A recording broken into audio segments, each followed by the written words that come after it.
Testing, testing, okay. Mhm.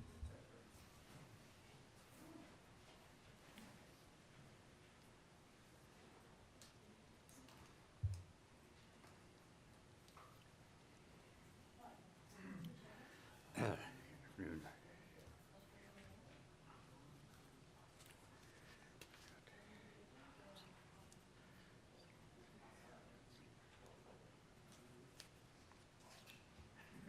Yeah.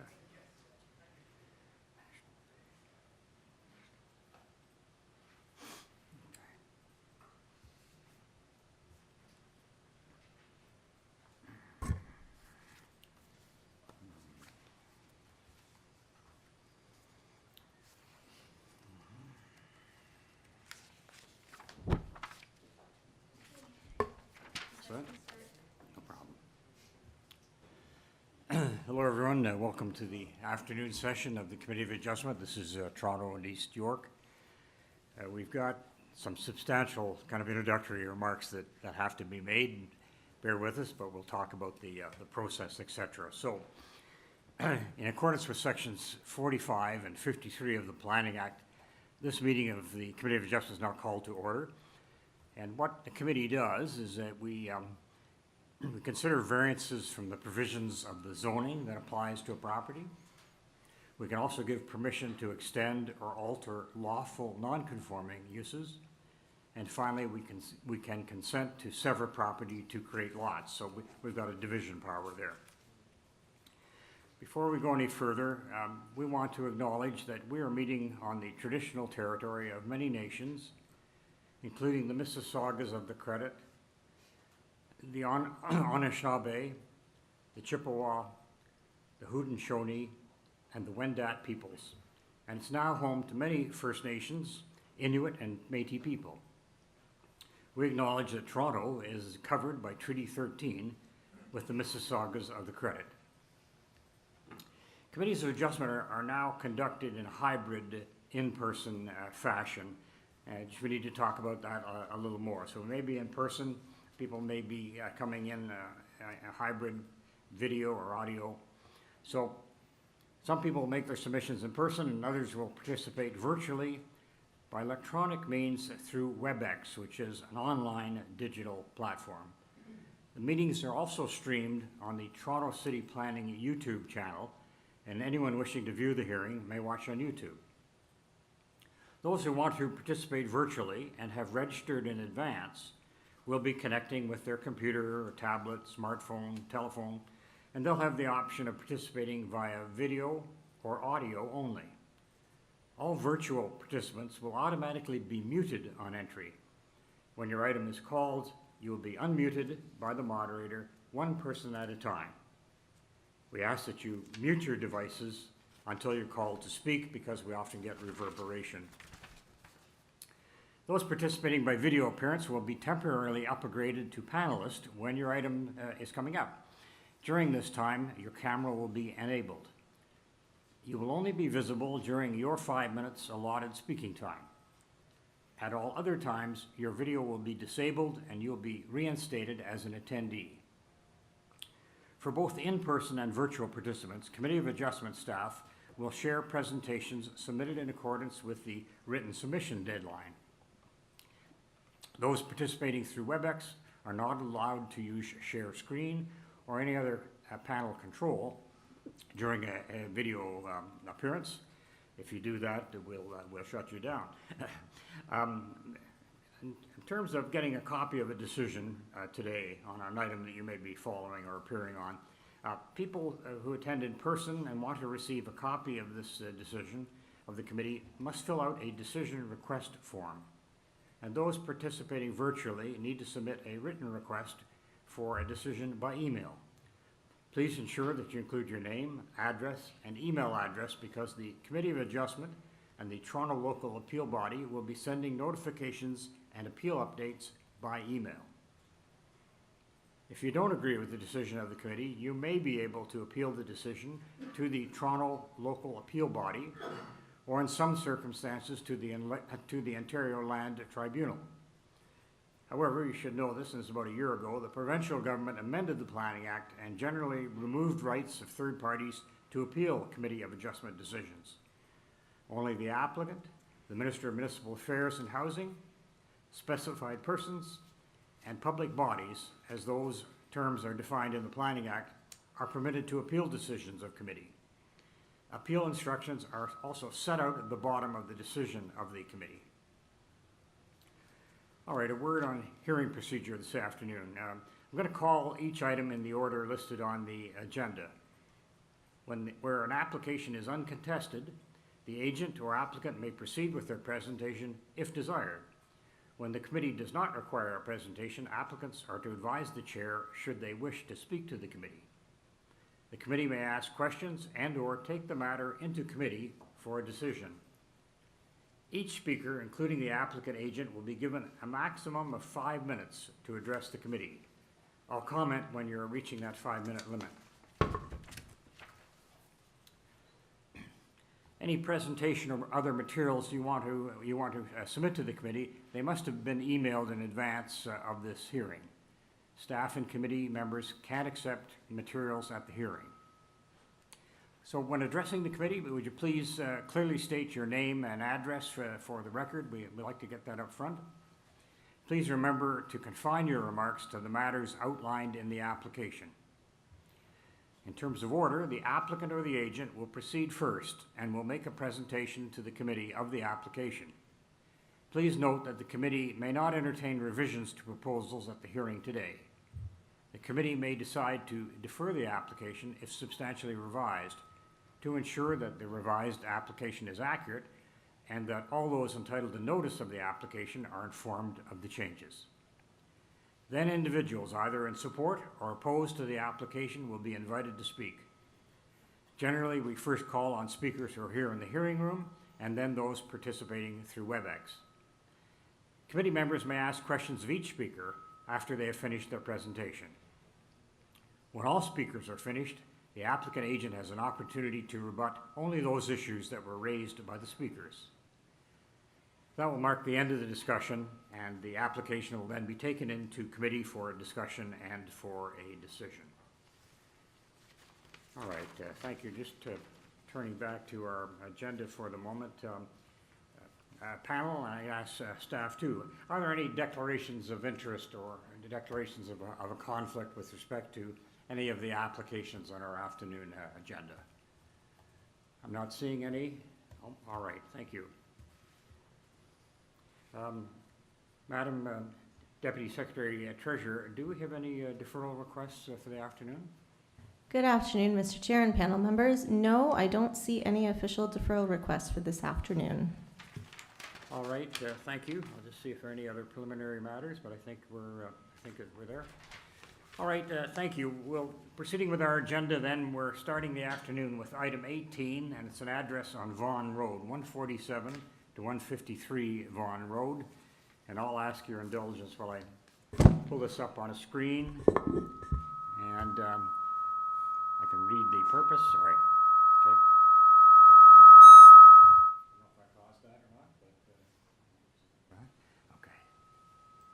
Yeah, it's coming back. Okay. Sorry. Okay. You can take a look. That's fine. I'm just going to get. Sorry. This is going to.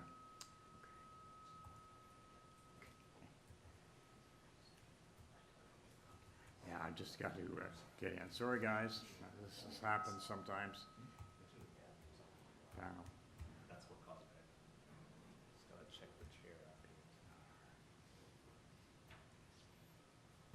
Through the chair, I'll just add for the record that there is no minutes to adopt this afternoon. Thank you. And no files to be closed this afternoon.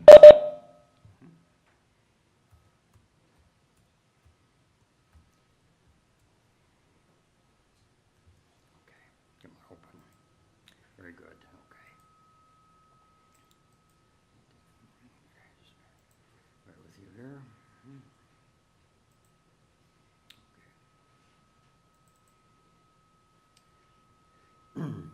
Okay. Property on Vaughan Road, number 18. So the purpose of this application I don't think that's coming from my mic, but the purpose of this application on Vaughan Road is to construct a new 12-story residential building containing a total of 80 rental units, of which 20 units will be rental replacement units. I'm just going to deal with the matter here. You see? Okay, thank you. Okay. It was too close to the mic. Ah, That's okay, too close to the mic, all right. Should be okay. So again, I'm just going to take a look at materials that have been filed with us in addition. This is all relating to that same application, 147 and 153 Dufferin Road, Vaughan Road, sorry.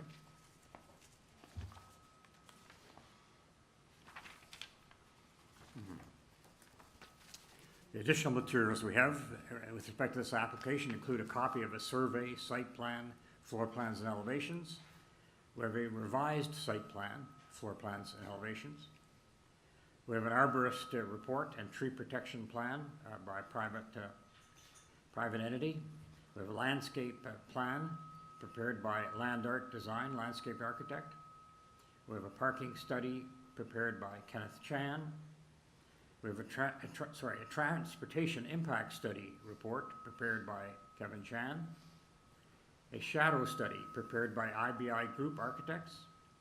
We have a planning rationale from Ryan Doherty, agent, and we have correspondence from Mr. Doherty, again as agent, and he has presentation materials. And we also have rental housing demolition and conversion declaration of use and a screening form affecting the subject property. Finally, in terms of email and reports, we have a staff report from community planning, so we'll certainly want to discuss that. And also, there is a report from the manager of transportation services. Finally, we have a letter from a councillor, Councillor Madlow, who's recommending conditional approval with respect to this application. All right. I wonder then if we could have the agent applicant to come forward, and I'll just catch on that. It's Mr. Doherty. And Yes. through the chair, did you reference the number of support, generally interest and opposition from the public that was received on this application? You can just refer generally to street names of correspondence. Yes. Thank you. I paid yes. All right, support. So there are interested parties at 151 Vaughan Road, and there are opposition to the application from the following streets: 93 Maplewood Avenue, 145 Vaughan Road, 143 Vaughan Road, and 151 Vaughan Road. All right. Through the chair and support. And support, yes. Total of 10 form letters of support signed by owners or occupants of the following addresses: 170 and 85 Vaughan Road, 544 and 542 St. Clair Avenue West, 125 Vaughan Road, 198 Vaughan Road, 129, 141 Vaughan Road, and 120 Raglan Avenue, and finally 113 and 119 Vaughan Road. These were received November 30th. And one letter of concern or interest from Leanne Spearman at 151 Vaughan Road. All right, I think we've covered the various interested parties, so Mr. Regan. All right, Mr. Doherty? Yes. All right, I wonder if you could, yes, if you could give us a concise presentation of your application and review the variances that you're seeking. Before I get started, could you please pull up, oh, wonderful, thank you. So yes, hello everyone. Presentation. My name is Ryan Doherty. I am a land use planner with Bausfields. Of course, I'll start over. And could you give us a street address when you, Of course.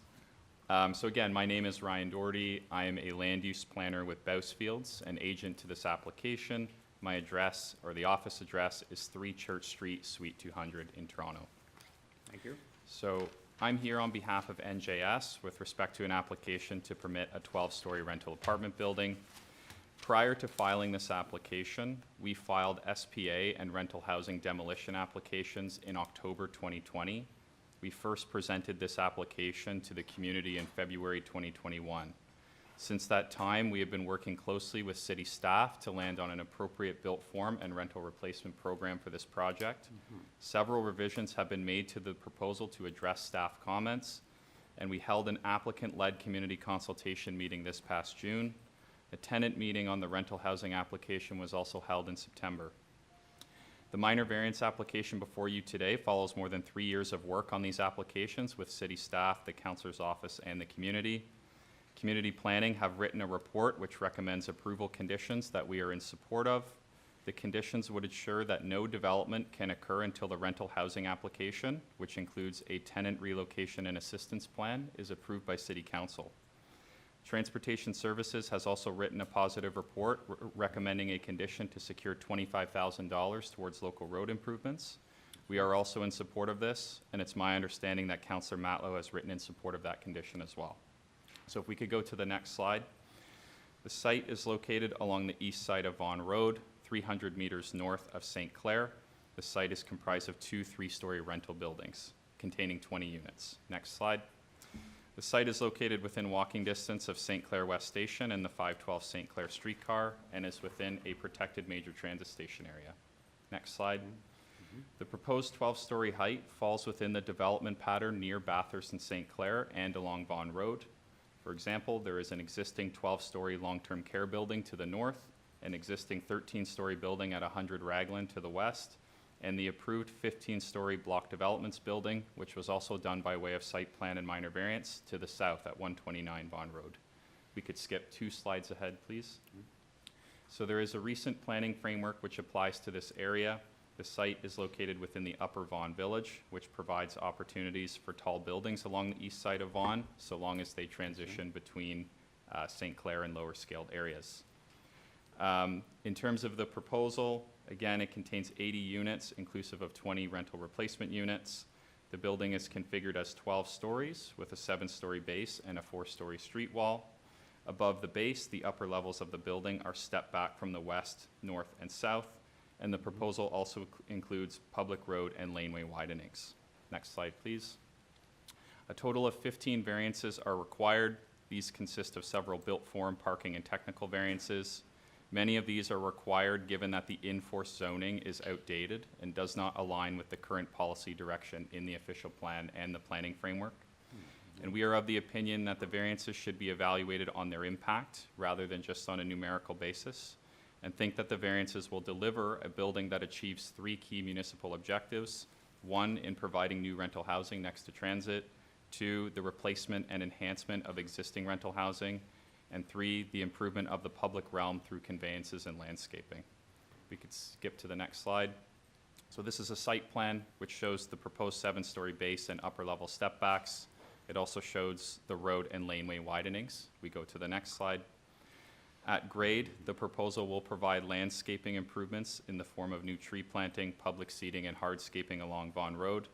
Dwelling units are also proposed to activate the frontage at grade, with servicing uses proposed to the rear. Next slide. This is an 8th floor plan, which illustrates how the building will step back to the west, north, and south. The terraces at the 8th floor will be used for outdoor amenity space and will be screened along the north and south lot lines by a 1.5 meter screen. Next slide. And I'll just wrap up here.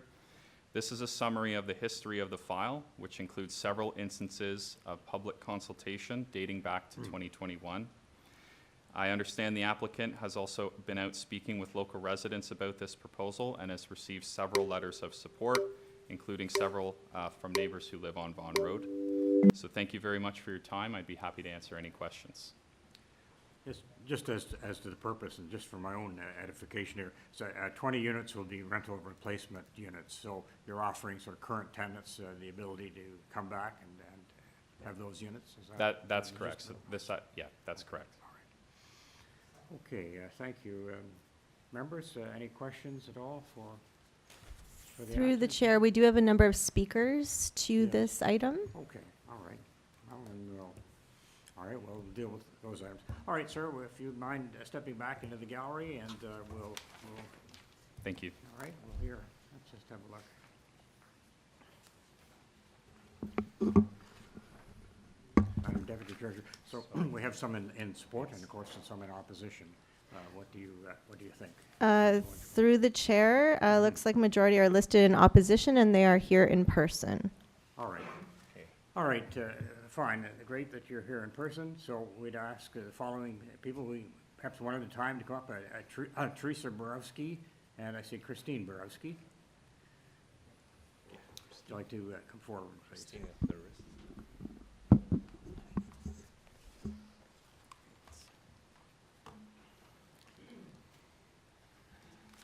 Good afternoon. My name is Teresa Borowski, and I live at 93 Maplewood Avenue. I'm here to speak in opposition to these variance requests Yes. in support of my sister and my neighbors who are sitting behind me. When I first read this document for this public notice hearing, what came to mind was the question, why was this building designed without adhering to the existing city codes and bylaws?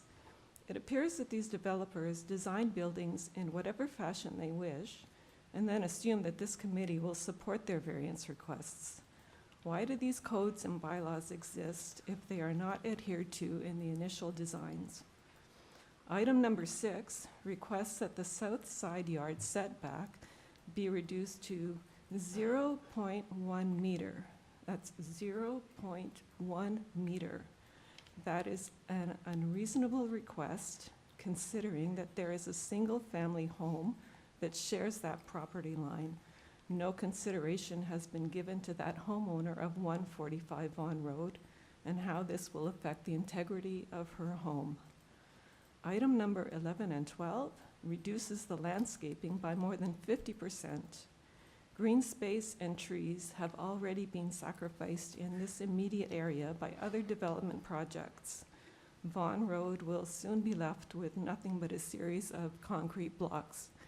And I know that they've suggested that they will plant trees, but we've seen the types of trees that have been planted in the neighborhoods. They're often just twigs that are never cared for, and they die within a season or two. Item number 13 requests an additional 4 stories and an increase of 30%. And again, why design a building of 12 stories when approval has not yet been given? This process seems backward. These are all variance requests that do not fit the definition of minor, and I would suggest that the agent and the owners should respect the existing codes and bylaws of this city and design their buildings accordingly. If I'm expected to follow the laws, why should they not be? Thank you for your time. Thank you. It's got a question, actually, sort of a comment for you. So you understand when you're mentioning, say, the zoning code and what's enforced. The Planning Act does allow applicants and owners to make application for minor variances from zoning. So there's really some like sort of statutory basis for getting some kind of relief. So that's how that particular process works. And yeah, as I say, it's there to allow some flexibility in zoning standards. So it's appropriate to make a minor variance application.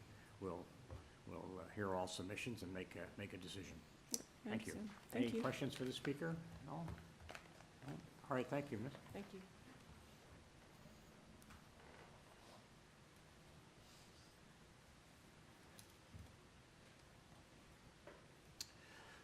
Yes, further speaker in opposition, then, please. And Helen Borowski, is it? Mhm. No, I'm Christine Borowski. I'm sorry, yes, thank you. It's okay. Okay. Good afternoon, and thank you to the committee members for allowing me to speak to you today afternoon. My name is Christine Borowski, and I reside at 145 Vaughan Road, a single detached house which is located immediately south of the proposed development at 147 and 151 to 153 by NJS Capital. I simply wish to reiterate my opposition to the proposed changes. These changes are major and, in my opinion, are not minor. I will not address all the considerations I've given in my letter, but I would like to address specifically the 0.1 south side and north side setback proposed. I believe is simply unreasonable for the reasons I've already stated in my letters. I'm quite concerned about the structural integrity of my 100-year-old home, how it will be compromised during the construction activity. I feel there's insufficient space for any future maintenance as needed to the north side of my house. Again, there's consideration in terms of any kind of emergency services that might be required. I'm concerned that a proper water drainage system will not be installed and that my basement will be flooded during times of heavy rainfall. Any debris, snow, ice, falling from the proposed buildings may damage the exterior of my house and garage and endanger my safety in my private garden. I do have a window on the second floor facing the south side of the proposed development, and I feel that I should allow to have fresh air flowing in and out of my house as well. With the construction of a 15-story Groove urban condominiums at 129 Vaughan Road and the development proposed by NJS for a 12-story, my neighbor who resides at 143 and myself will be sandwiched between two towering buildings. I consider myself to be a valued property owner who has lived on the street for 60 years and whose quality of life will be adversely impacted by another proposed development. No consideration has been given to residents who currently live on Vaughan Road and who wish to remain there, living there and enjoy the amenities that are being advertised by the developers. I have no intention of moving from the existing location. I'd just like to finish off by saying I'm very concerned for the residents who currently reside at 147 to 153 Vaughan Road. The city is always expressing concern for affordable renting houses. These citizens currently enjoy affordable rental rates, and yet their buildings are targeted for demolition to be replaced with a larger building that will undoubtedly maybe charge higher unaffordable rental rates. In a time when affordability is such an issue, how does this make any sense? Many of the residents have called their apartments home for 10 to 15 and even 20 years, and their quality of life will have inevitably changed and maybe not for the better. They are hardworking, respected members of the community. They've contributed to the city, only to be discarded and displaced from their homes. Toronto does need more rental apartments, however, to displace people from their homes is not the way. Frankly, this proposal and any future proposals for buildings of similar height and density on Vaughan Road, I feel will erode the character of a very well-established, family-oriented, humorous Cedarville community, and I would respectfully request that you consider my legitimate concerns related to this proposal. Thank you very much. All right, thank you, Ron. Panel, any questions for this speaker? Yes, all right. Just some clarification on the window you say faces in this direction. What story is it on? What room does it go to? It's on a second floor, and it's a bedroom, Okay. a den bedroom. And then just one other question. Looking at the survey, it looks like your house is right on the lot line, like it's on the existing lot line. Is that correct? The north side, Yeah. it's been a while since I made or requested a specific lot line specification. Okay, but it could be. It could be, yes. Yeah, okay, thanks. Thank you very much. Thank you very much.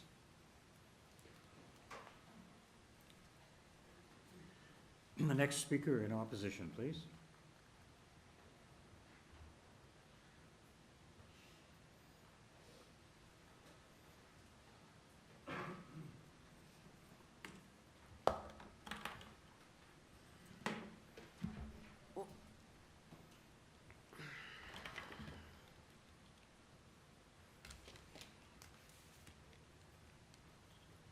My name's Leanne Spearman. I live at 151 Vaughan Road, apartment 2. I've been a tenant for almost 30 years in that building. It wasn't intended that it would be my home, but my longtime partner and I have lived there for a long time and really cherish the community, cherish the diversity of everything about the neighborhood, cherish the trees, the wildlife, our neighbors, and we are entitled to rental replacement. However, it's a compromise for us. And so in speaking with as many local residents, be they homeowners or renters or even condo owners, because just to clarify, the building at Maplewood at the top corner is a condo building with a small long-term care home within it. So people actually own condos there that will be affected. Most of the neighborhood doesn't know about this because the radius of notifications was small. So through my neighbors that have homes, that's how we've learned about this process. So in speaking with as many local residents as I could, my partner and I have compiled information in order to put our two big submissions in. There's a written letter of submission in opposition, and then there was a further a submission that Mike Rockwood sent in with photographs. We didn't know how to do this process with the PDFs, so forgive us for the late submissions. I think that what's happening in our neighborhood, as one renter on Raglan put it, is like a nuclear bomb is being dropped. And there doesn't seem to be any coordination with the city between all the many projects in a one-block radius. We understand that there needs to be more housing, but there are a lot of people being displaced who have rented the houses, who have rented in apartments, who buy their houses and then expect to be there until their neighbors sell. And there are 6 projects on one block right now between St. Clair and Maplewood on Raglan alone, very large towers. And then on Vaughan Road, we're aware of 4 at least between St. Clair and Maplewood. The increase in traffic is going to be great, the reduction in light, and even the ability of people to navigate on their own properties is going to be severely compromised, whether it be for maintenance, for just being able to transit from one end of their building to another. And also, we're very concerned about what will happen with regards to fire. As you can see, I can see the photos my partner took up there.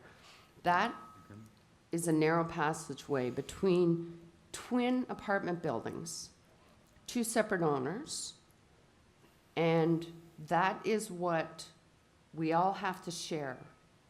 And I'd like you to consider carefully the fact that there will be residents of that building on the north side of that property that will no longer have their public access. Building will be compromised. They won't be able to leave their basement apartments to go through the front for garbage, for mail.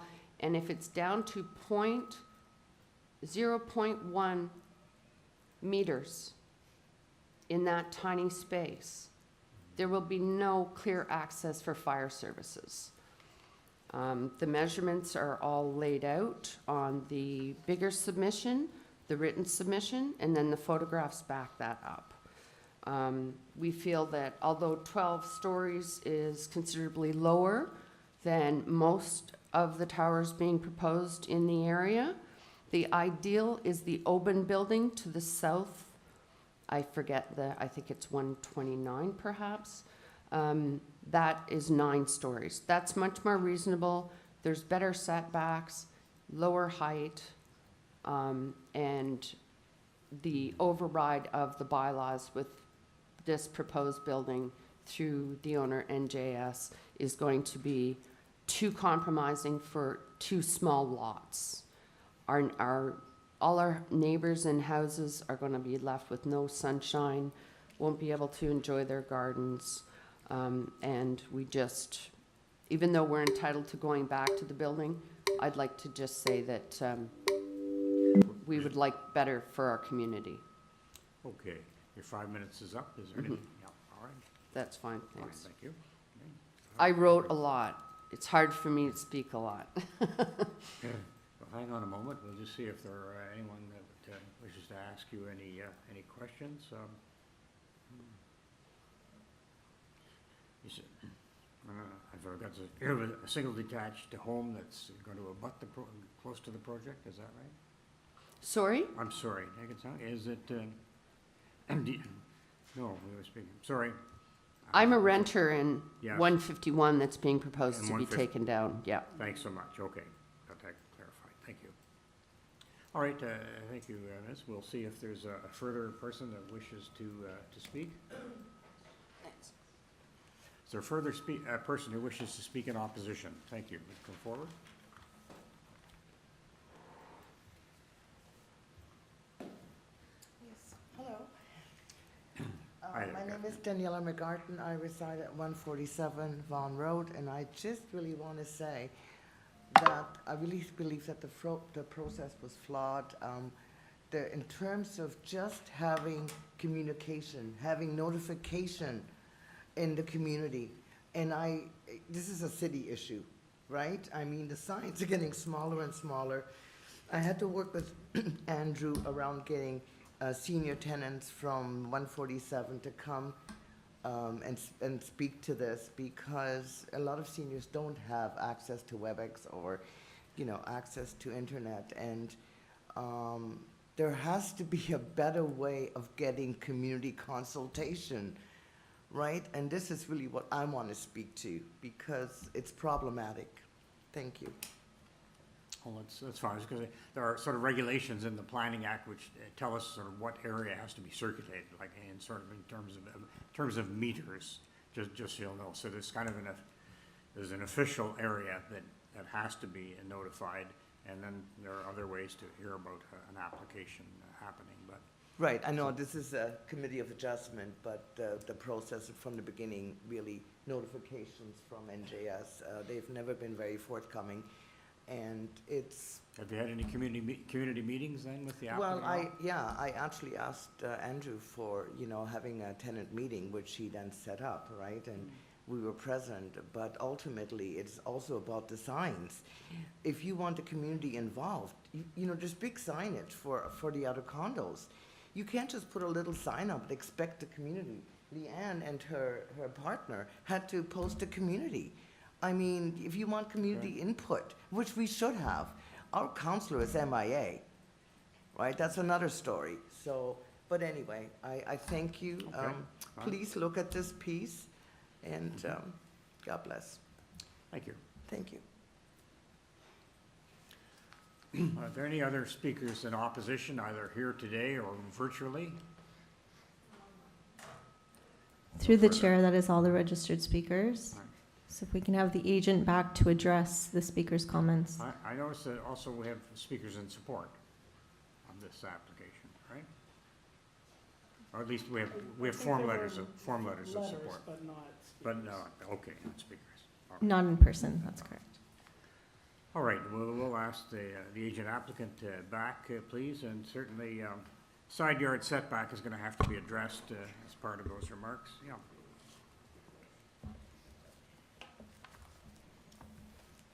Okay. So thank you, everyone, for your questions and comments. I will start with the side yard condition, as that was brought up. Would we be able to pull up the survey, please, as I think, and maybe we can start by zooming in on the south shared lot line condition. So just by way of background, I mean, many of the buildings in this area, including those on the site, are over 80 years old, and a lot of which predate modern zoning or building codes. The survey shown here shows the two properties, which is highlighted in sort of the thicker black line in the middle, in addition to the adjacent building to the south at 145 Vaughan, which we're zoomed in on here, and the adjacent apartment building to the north at 155 Vaughan. So maybe starting with the south, the existing house at 145 Vaughan does provide a 0 setback to that shared lot line, and you can sort of see the house there right as it abuts the lot line. So the proposed 0.1 meter setback of the proposal is effectively meant to match that existing condition of the adjacent property, and would allow for, if there were to be any future development, which may or may not occur, to have a clean blank wall condition between the two sites. This would also allow for a consistent street wall along Vaughan Road, which is envisioned for this area in the planning framework. In terms of the concerns about maintenance access, I mean, because the existing house at 145 Vaughan has a 0 setback, any maintenance to their north main wall would need to be provided by my client's property, both in the existing and the proposed condition. As per the survey, there's no existing easements which would allow for maintenance access on my client's property. You know, going forward, any issues of maintenance or construction-related matters can be dealt with between the owners. To the north, it's a similar condition. The adjacent 3-story apartment at 155 Vaughan provides a 0.2 meter setback to the shared lot line, and then narrowing to a point where it's about 0 meters. I know there were some comments about the existing pathway between the two sites, and if maybe we could zoom in a little bit more. Our existing building on the site provides a 0.7 meter setback, meaning that the existing pathway between the two buildings is effectively provided on my client's site. The pathway operates in an informal capacity, and again, there's no registered easements which would give access to that area. In both cases, there are secondary windows that face each other with less than 1 meter separation, which my understanding is not building code or fire compliant. A blank wall condition on our site would effectively alleviate those concerns while protecting for future development. That adjacent apartment building to the north, you can see it sort of notches outward, which would still provide access to that basement unit as well. I'll also add that the proposed side yard setbacks are also consistent with some of the other buildings in the area, notably Oban Flats, which provides a 0.7 meter side yard setback, and same with the long-term care condominium building to the north, which I believe also has less than a meter. Maybe we can pull up the site plan. We've also notched the northwest and southwest corners of the building. To the southwest, the corner of the building will align with the front main wall of the house at 145 Vaughan in order to, you know, try and limit massing impacts on the front yard. The notch at the northwest has also been provided to maintain access and visibility to the gas meter on the adjacent property. To answer a few additional questions that have come up, I mean, emergency services will be able to access the adjacent properties by way of Vaughan Road and the rear lane, both of which are going to be widened by this development. And just more broadly, what the variances seek to do is align the zoning that applies to the site with the direction of the planning framework. The existing zoning dates back to the former Town of York zoning bylaw and provides for a height of 8 stories. However, the planning framework provides the opportunity for tall buildings. This means that it is the city's own direction for greater intensification here. And then in the surrounding area, there are several approvals that have gone much taller through a formal rezoning process.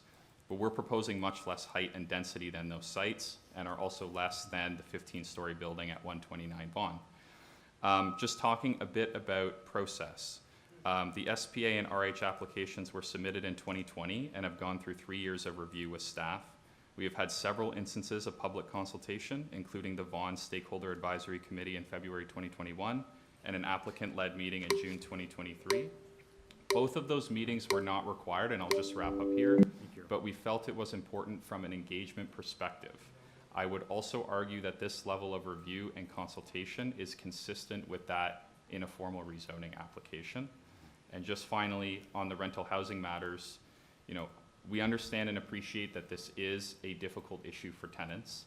However, there is a separate rental housing demolition application process in place, and that application will need to go to council, and a decision will need to be made by council on that application. So thank you very much for your time. Yes, thank you. All right, yes. Dr. Reed, sure. Yeah, so speaking to what you were mentioning and also to, I think, relating to one of the people who spoke in opposition, my understanding would be if there was a formal rezoning process, there would have been one of those big signs up for a while, right? And the reason that there was not was because this is going through committee of adjustment, so it's just a small sign. That's correct? That is correct, yes. Okay, so I was just wondering, why is this not going through a formal rezoning process, given that, you know, the zoning is way out of date, and instead coming through the committee of adjustment? Yeah, I'm happy to answer that. So when we originally had pre-application consultations, discussions with city staff, that would probably be back in early 2020, it was advised by staff that this could proceed through a site plan minor variance.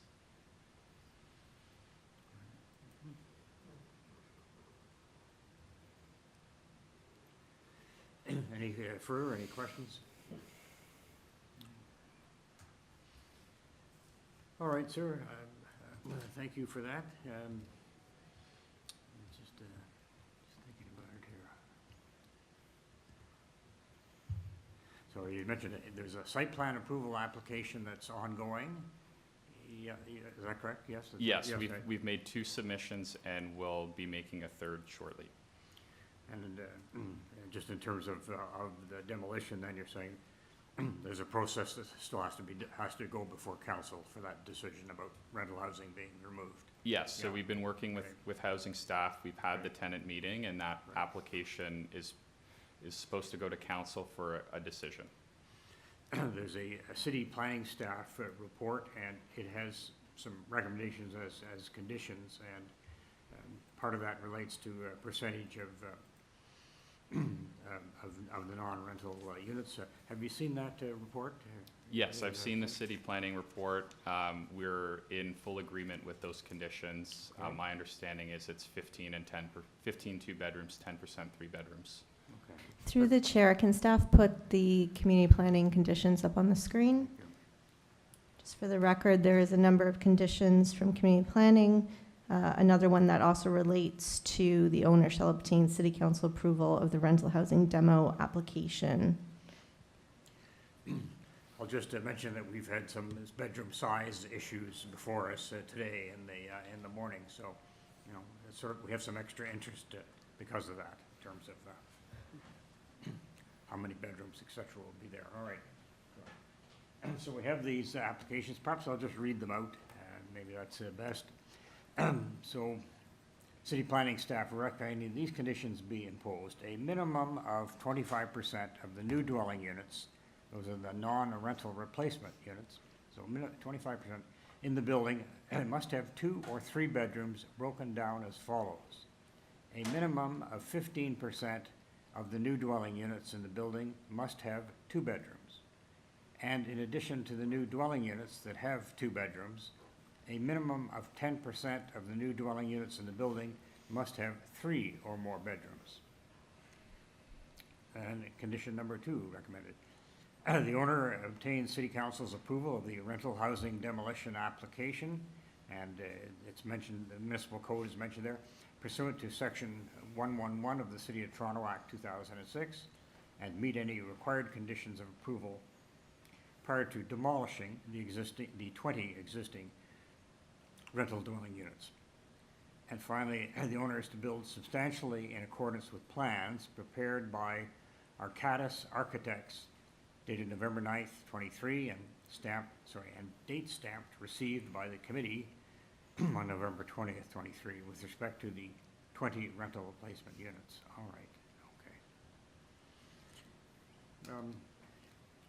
Panel members, any questions or issues on the bedroom sizes at all? This was a matter that we had considered this morning. No? No. All right. Okay. Through the chair, there's also transportation conditions. Yes, I wasn't going to get into this. Yes, right.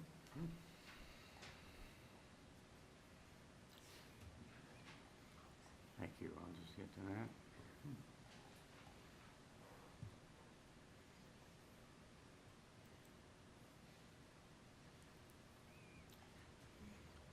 Okay, and I've just got the lead transportation. I'm just taking a quick look for my thank you, transportation staff report.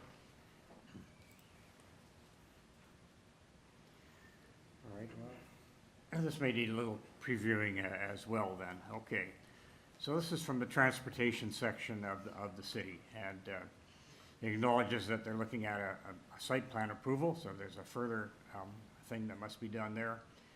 And they indicate there are no objections to variances 1 and 7. They say for variances 15 and 16, they have no objections, subject to the following conditions. And I'll try to just précis those, but they're asking and enter an agreement with the city and to prepare at the owner's expense that prior to release of the above grade permits, I mean the building permits, provision of a cash contribution of $25,000 to be used for local area roadway improvements. Then it would also secure the following payment amounts referred to 1D, shall be increased upwards by indexing. Okay, so there's a provision there for indexing for that sum to come up. And C, in the event the cash contribution in 1A has not been used for the intended purpose within 5 years of the final approval, the cash contribution may be redirected for another purpose at the discretion of the chief planner and executive director of city planning for purposes that will benefit the community. So that's not so unusual. If it wasn't used for that particular purpose, then it could be repurposed. All right. Okay. I'm sorry? Yes, and just on those transportation service comments, I take it you can live with those as part of this application? Yes. Yes, all right, okay. All right, that's, thank you, sir. We'll take the matter into committee for discussion here.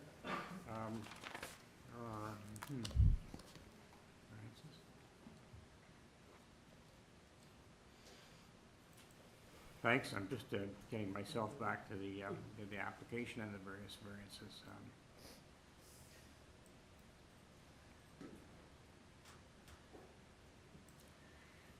The side yard issue, yes. Oh, go ahead. Well, I was just gonna say on the unit mix, I don't actually, I think it's nice that there is a condition here, but I don't see it as such an acute problem, the unit mix in a neighborhood like this as it was downtown, so to me, it's not the same sort of concern here. Yeah. But, yeah, in terms of the side yard setback, I think the existing condition in a neighborhood like this is for a lot of the properties to have 0 side yard setback, and I think the vision for this stretch, I mean, talking about the project as a whole, if you look at the street and what's happened to it to date and what's happening to it in terms of development applications, Yes. it's active in hard this to area. accept change for anyone.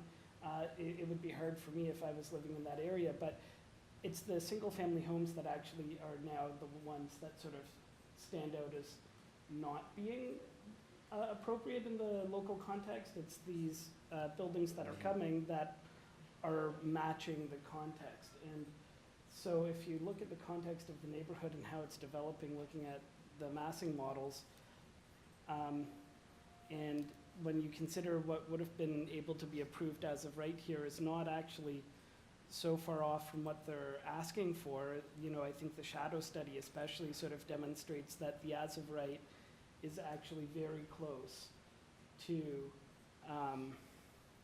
what they're asking for. I think there definitely will be an impact to the immediate neighbors, and I think there definitely will be an impact to the renters. Hopefully to the renters, it's properly addressed through the rental replacement program, and unfortunately for the nearby homeowners, this is just how the city is directing development at this time, whether for better or worse, but for us to consider it. Okay, all right, thank you. Yes, Mr. Reed. So I certainly agree that this appears to, be the general direction that's going. My concern is that I don't really consider this minor. This is a 50% increase in the number of stories and the height, and it's more than doubling the floor space index, which I usually don't pay attention to, but more than doubling it seems really significant. To me, this clearly should have gone through a zoning process. I'm concerned that city planning sent the applicants to us. I don't really want to mess up their 3 years of work in what seems to be generally a reasonable concept. But I feel like the city planning is getting us to do a rezoning process instead of what we are supposed to do, which is a minor variance. I really feel like this is not appropriate, an appropriate thing for us to be dealing with. So I'm rather torn on this one, and I'm a bit concerned about that, and I feel like we've been inappropriately, the applicant was inappropriately directed by city planning. Yes, okay, I'm not sure what I can add to that. I can see that a decision would have to be made, and that this is on the borderline. I might have considered it might be a zoning application. Other than that, the massing, I like the stepping back that they've put in. You know, Through the chair, sorry, the committee is in committee now. There's no more speaking from the public. I just want to add some of my input. I think the application is very supportable. I completely agree with both of my colleagues. It depends on how you look at the Planning Act and how you look at development. We've seen this kind of application a lot before, especially the direction or the intent of the use and the scale matches with the overall neighborhood. And that's when planning decided to go over the SPA process, fix all the problem, and manage all the growth through the policies and bylaw, and leave the the other things down to the committee of adjustment. And personally, I think that's a general way of how they, process applications. And they have been doing it for 3 years ago. I mean, if they've done it recently after the new regulation, it would be even worse that they have to finish it in 60 days. But anyway, I think the process was done in a very justified way. And the number seems to be quite a lot. But again, I'm not just looking at the numbers, but the actual impact on the neighborhood and the direction of the growth, the streetscape, the urban fabric, all together. When you look at the developed space around, and I agree with Mr. Ghosh that somehow the smaller houses become the the abnormal development in such a case. And I think this road is somehow meant to be a intensified area. So I'm in support of the application, and I want to make a motion to approve. all right, please do. Yeah, with the various conditions, right? The transportation. Sorry, yeah, sorry, with the conditions that we have discussed about. Yes, community planning and transportation at least. Yes, I'll second that, and I'll just make a follow-on comment addressing some of your concerns, Mr. Reid, or at least how I view it. Another way of thinking of minor is this too small to be considered in the rezoning process? And I feel like that's sort of the direction that planning is giving us to a degree, because if I think of this in terms of a rezoning application, if you look at this and you look at what rezonings often approve, this is such a shoe-in at a rezoning. So then it becomes does it really need to go to that process if it's such a shoe-in? But in any event, with that comment, I'll second it. All right, members, we have a motion on the floor. All in favor of that? Okay, what do we have?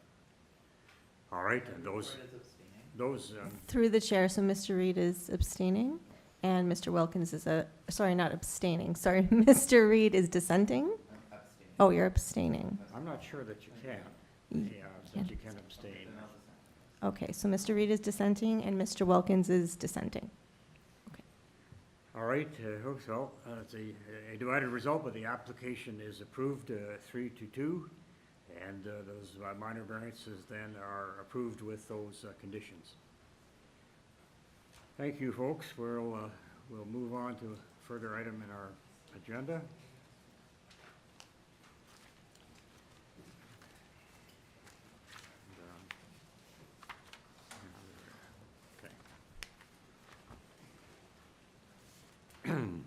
Number 19 is 633 Annette Street, and just going to take a minute.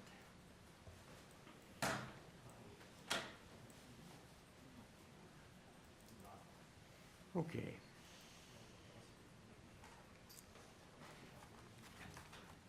All right, just we're just clearing the desk here. 633 Annette Street, the purpose is to construct a carport abutting the lane at the rear of the existing two-story detached dwelling. And I'm just going to see, yes, we have some further information as well. The committee has before it a copy of the plan of survey, site plan, floor plans and elevations, 2 photographs of the subject property, and a decision from, appears to be 2013 from this committee affecting the subject property. Finally, we have a letter in support from Mr. Doug Perry on Drury Street. Okay, yes, Annette was sort of the west end. All right, is an applicant or agent present or on virtual for us? I'm from Lynch Camiso Architects.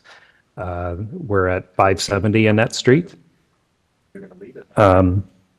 Yes, so this is a, Through the chair, sorry, can we just have your name again, agent? It's different from what we have as registered. sorry, we spoke to the intake person for this file yesterday. I'm taking over for Stephen Camiso. My name's Warren Brown. Okay, So, Warren, yeah. and address? Sorry. It's 570 Annette Street.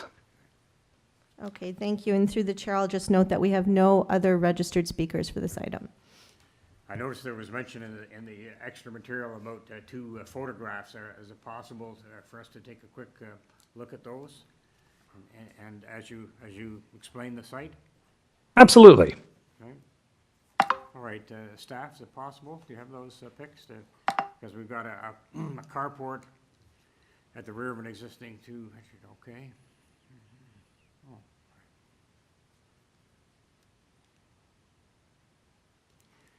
Oh. So one issue I see is, sorry, soft landscaping, just taking a quick look at the variance. Okay, just a one, all right. Please go ahead.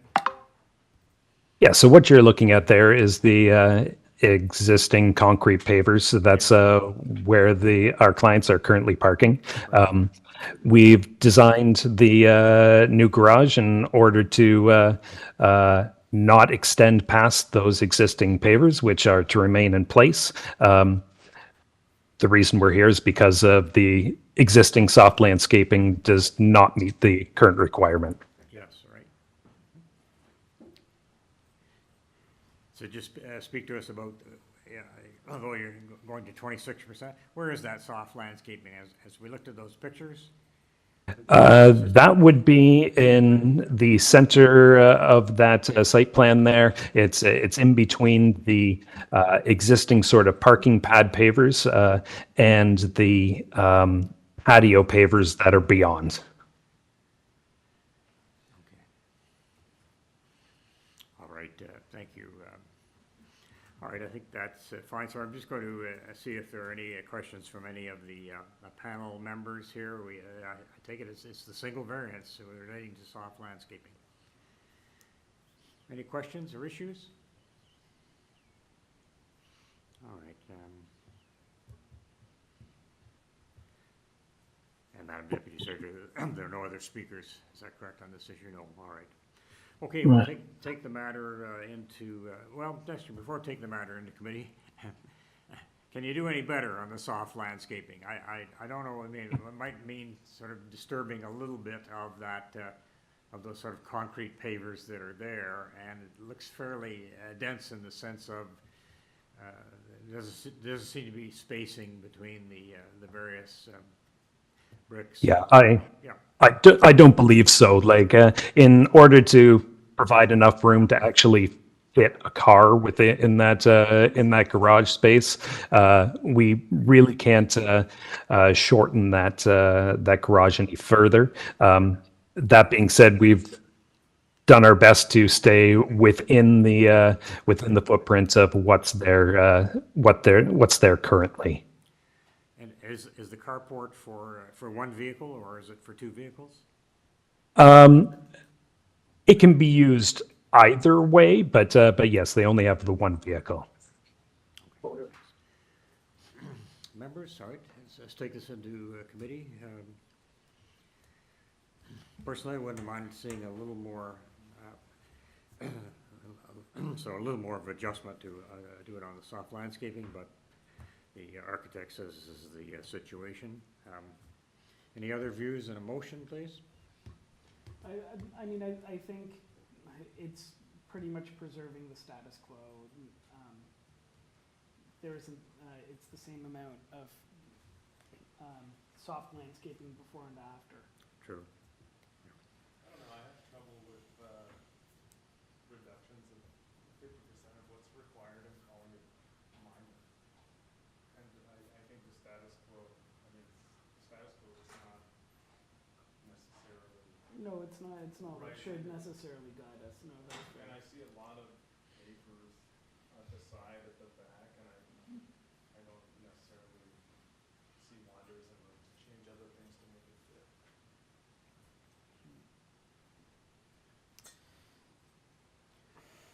Just for the agent, so, if I can put it, the ground level of the paving, that's not, it's not, you're not proposing to change any of that, the ground condition, the pavement there will remain as is. I guess I'm asking, is there going to be any change made with respect to the building of the carport for that? No, there's not. That all of those pavers are to just remain in place. It's we're not proposing that those be modified in any way. All right, thank you. Well, again, just in committee, it is just a carport. We like to see where we can expand soft landscaping where we can, but in all respects, my own view would be I would be supportive of the minor variance, just so you'll know. And so, I'll move a motion. all right. Thank you. I'll move a motion to approve it since it's not changing the existing condition. So I move a motion to we approve the variance. All right, I'll second that motion to approve. All right, those in favor of approval, please raise your hand. Okay, we have unanimity there. Thank you, sir. Thank you. You are approved. Thank you very much. Okay.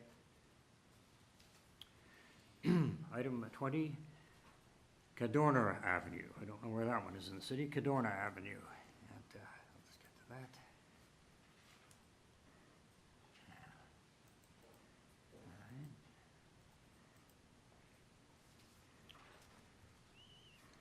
Thank you. Just needing a second to get up to speed here. I'll get to the purpose in just a second.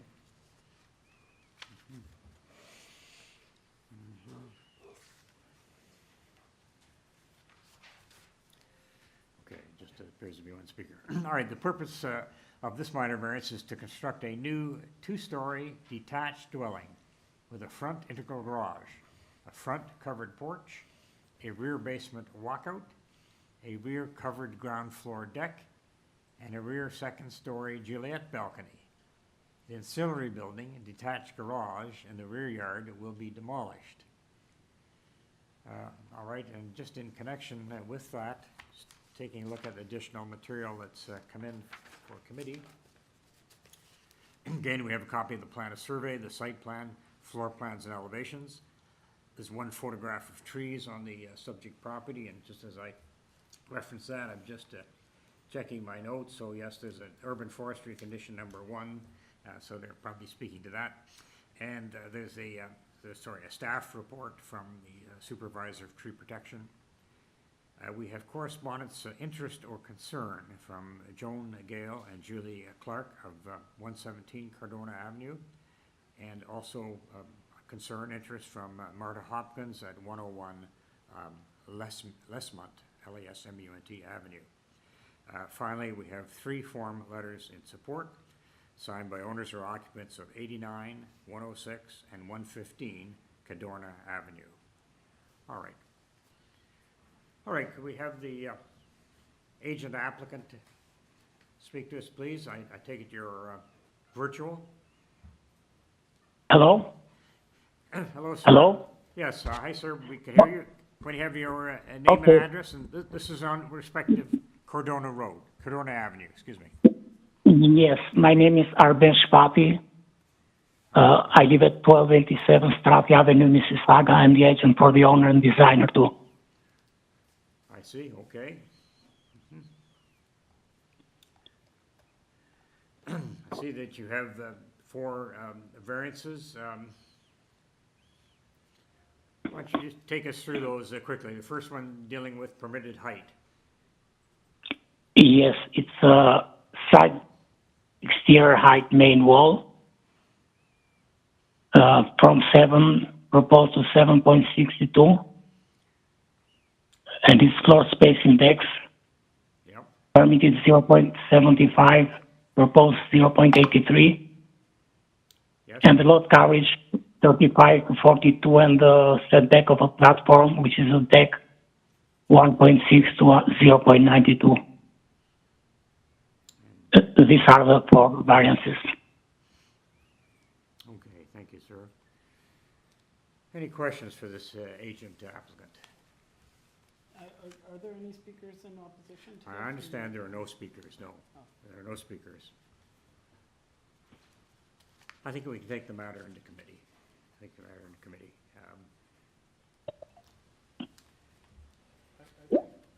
I think generally everything looks quite minor. I think so. Through the chair, Mr. Wilkins, sorry, could you speak closer into your mic, make sure it's on? I tend to think everything looks a little bit minor, but I do note that the one neighbor had a privacy concern, but I'm just trying to figure out if the deck overlooks the back, if it's tall enough. They do have a privacy in the plans. Okay. Hello? Yes, thanks. We're just discussing it as the committee. I am seeing a privacy fence in the plans. Okay, in that case. See it there? Okay, that's nice. In that case, I'm satisfied that the 4 tests are met, and I would move to approve, subject to the conditions by, is it forestry? I Urban believe forestry, yeah. yes.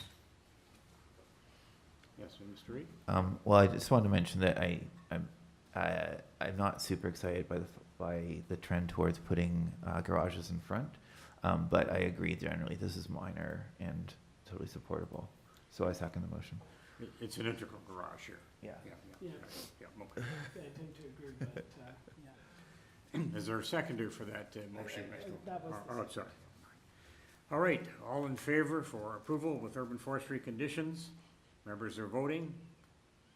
Okay, thank you, that is approved. Mr. Chair, can I suggest a brief break? I think the next one we have. Yes, and we have some issues on. All right, folks, yes, we're going to take a 10-minute break, comfort break at 3:30. We'll try to come back 20 to 4. Okay, thank you.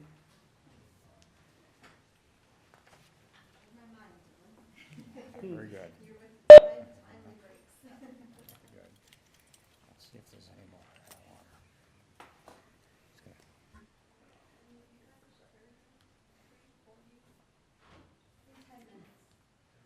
Yeah, so 3, 4, okay. Yes, we'll be starting at 21A to see then. And everyone's muted. Yeah. No, no.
Amsterdam Ave, then the purpose of consent to sever the property into two undersized residential lots.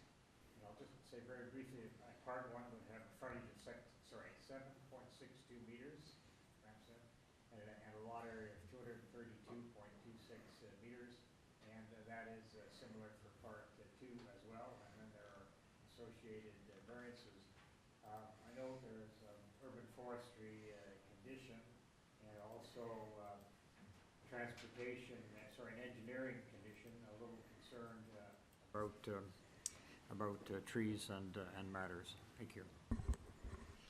All right, could we have the applicant or agent, please, acting on this Amsterdam Avenue property, and I'll just. And through the chair, can you just mention the materials and the Yes. conditions reports received? Sure, as well, sorry. So again, we have before us a draft plan of survey. We'll want to see that. Plan of survey, site plan, floor plans, and elevations. We have email correspondence from Transportation Engineering Coordinator from the Development Planning section, so that comes from our Transportation Services. There are staff reports from the Manager, Development Engineering. There's an acting supervisor, communication relating to tree protection. And there's opposition. There's a presentation materials that are put in opposition from Mr. John Curtis Bell of 51 Holland Avenue. Can the applicant speaker please identify themselves and give their name and address? For 90 Amsterdam Avenue.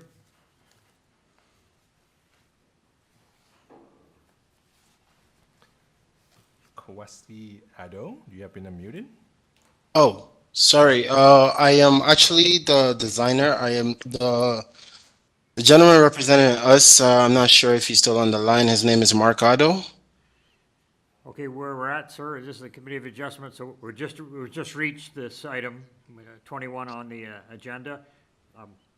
Is the gentleman you mentioned, is he close by? Yes, he did mention that he's on it. Hello, I'm here. Okay. Sorry. Thank you. I'm trying to speak.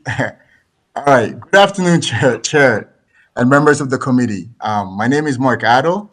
I'm here as an agent for 90 Amsterdam Avenue. Yeah. Could you please turn to my PowerPoint slides? It was showing. Thank you. I'm happy to walk you through the consent presentation to justify the application for 90 Amsterdam Avenue. Please note that the proposal is to divide the lot into two and build two almost identical houses. The variances are also identical. Please turn to slide 2. Thank you. The subject lands are subject to the zoning bylaw 569-2013 as amended. Please turn to slide 3.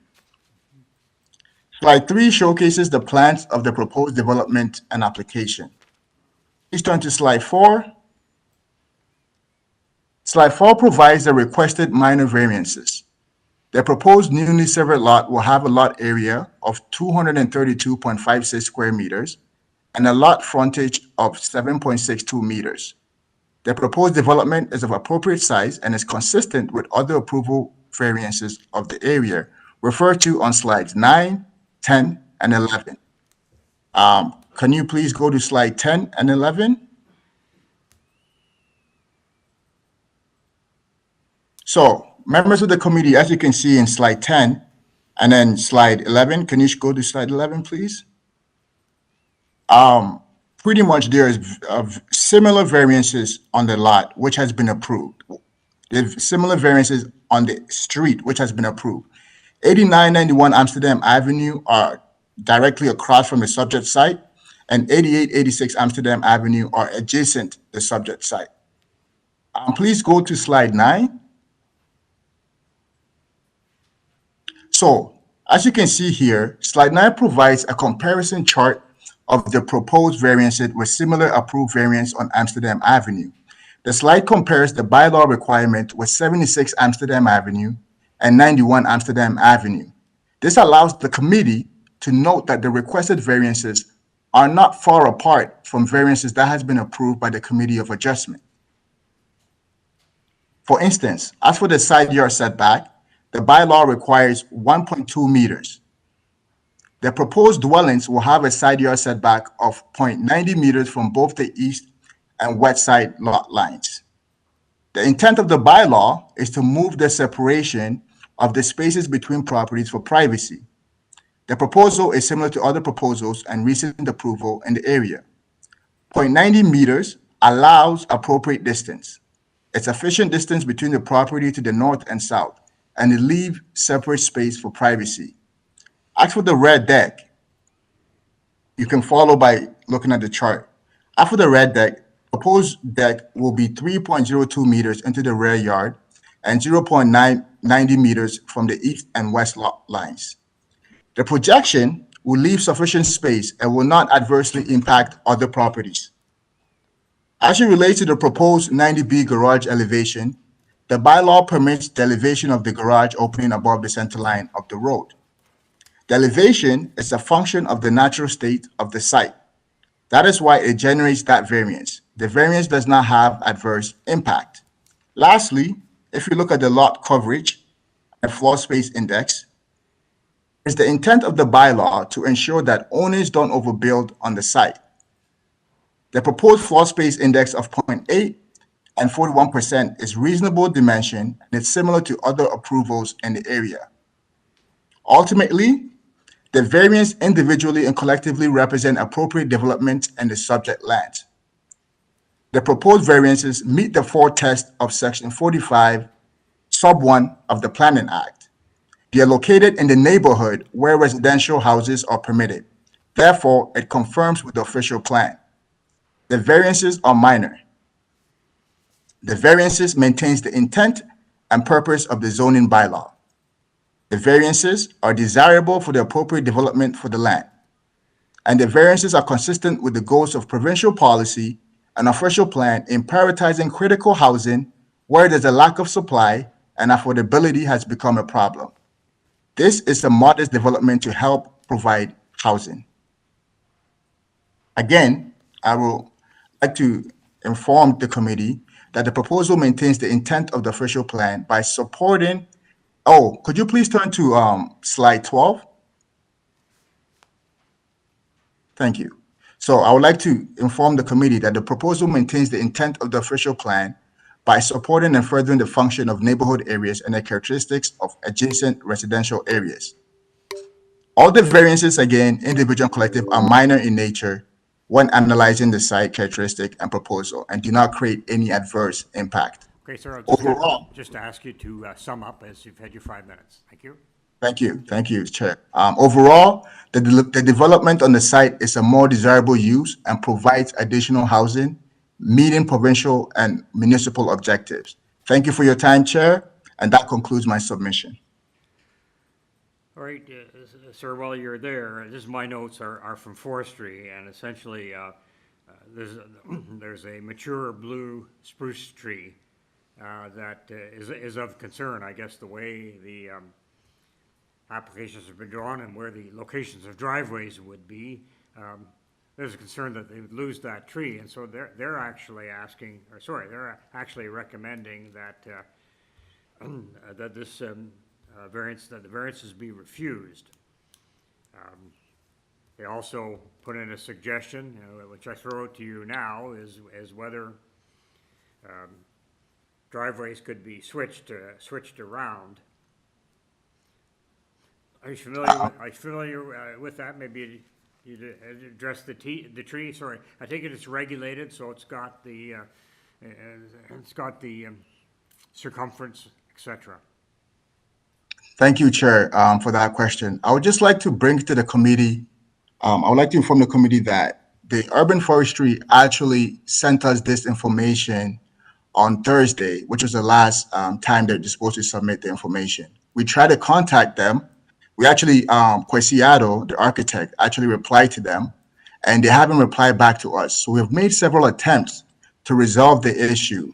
But irrespective of that, we did actually submit a tree protection plan. I think that's available. the very late folder. Can city staff please look into that? It's called the Tree Protection Plan. Sorry, are you saying that that's been submitted? Yes, it was submitted. Through the chair to the agent, when did you submit that material? It's supposed to be in the very late folder. Okay, so Yes, that's staff, correct. yeah, That's no, staff and committee would not have had chance to review that material.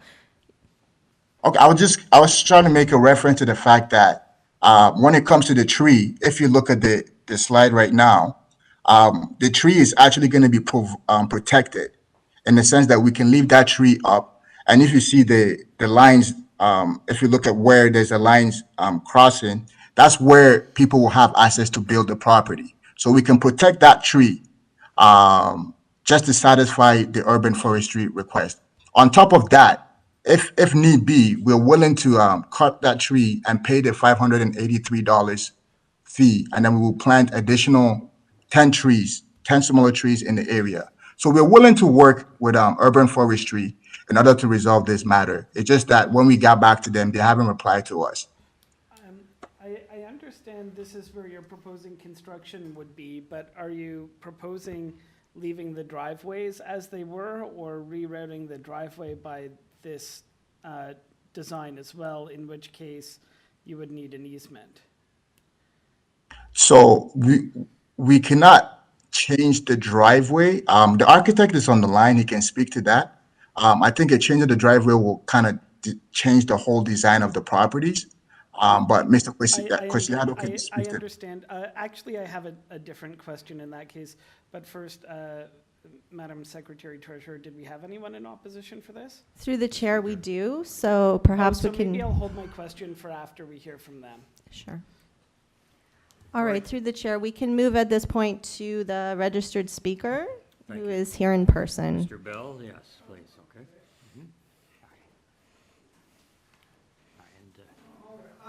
I sent some PDFs of my beautiful photos I took. I'm not a professional photographer, but just for context, maybe it'll help out a little bit. Sure. Just give us your street address, just for the. Oh, record. sorry, We got yes. that. John Curtis Bell. Yep. 51 Holland Avenue, M4B2C7. Hey, there's my house. Oh, sorry. All right, yeah. Okay, Mhm. so. Got 5 minutes to. tell us. Sure. I felt it was important for me to come and speak with the committee because my property will be directly impacted by the construction of not one, but two of these residences, which will exceed present zoning bylaw requirements. 'Cause my rear yard will border both of them. And if you look at picture 2, like I threw it on there, it's just a one pointing out. It's tough to see, but you can see the ribbon they put on my little fence, where you can see there's overlap where the two are going to come in. And you can even see in the distance, the tree by the road, he was, yeah. Well, there's my little tree. That has nothing to do with it. But if you focus out a bit, you can see the tree in the distance. I think that you were talking about earlier about the driveway stuff there. This is the blue spruce. Yeah, far. You can see it kind of behind my pathetic little one. And then the two houses he had referenced to, saying that the severance should be allowed or whatever. His homes are going to be longer than those ones that were built. Anyway, the specific building feature requiring zoning variances I'm focusing on are on the extension of the ground or first floor decks beyond the current allowances. They'll extend back 3.02 meters or 9 feet, 10.25 inches from the rear wall of the residences. Now, this is beyond the 2.05 meters presently allowed.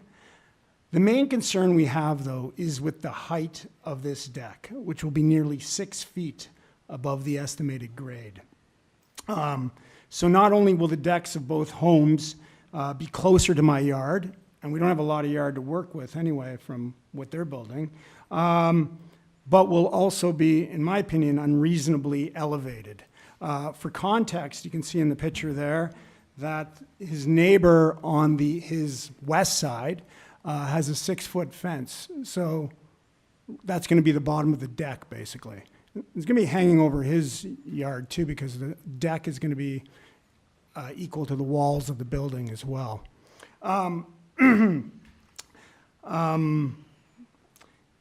Now, I also looked at the superseded plans, and originally the deck height was at 3 foot 11 inches. So I don't know why it's changed in the new plan, but to add a couple more feet to it is kind of an imposition on the neighbors.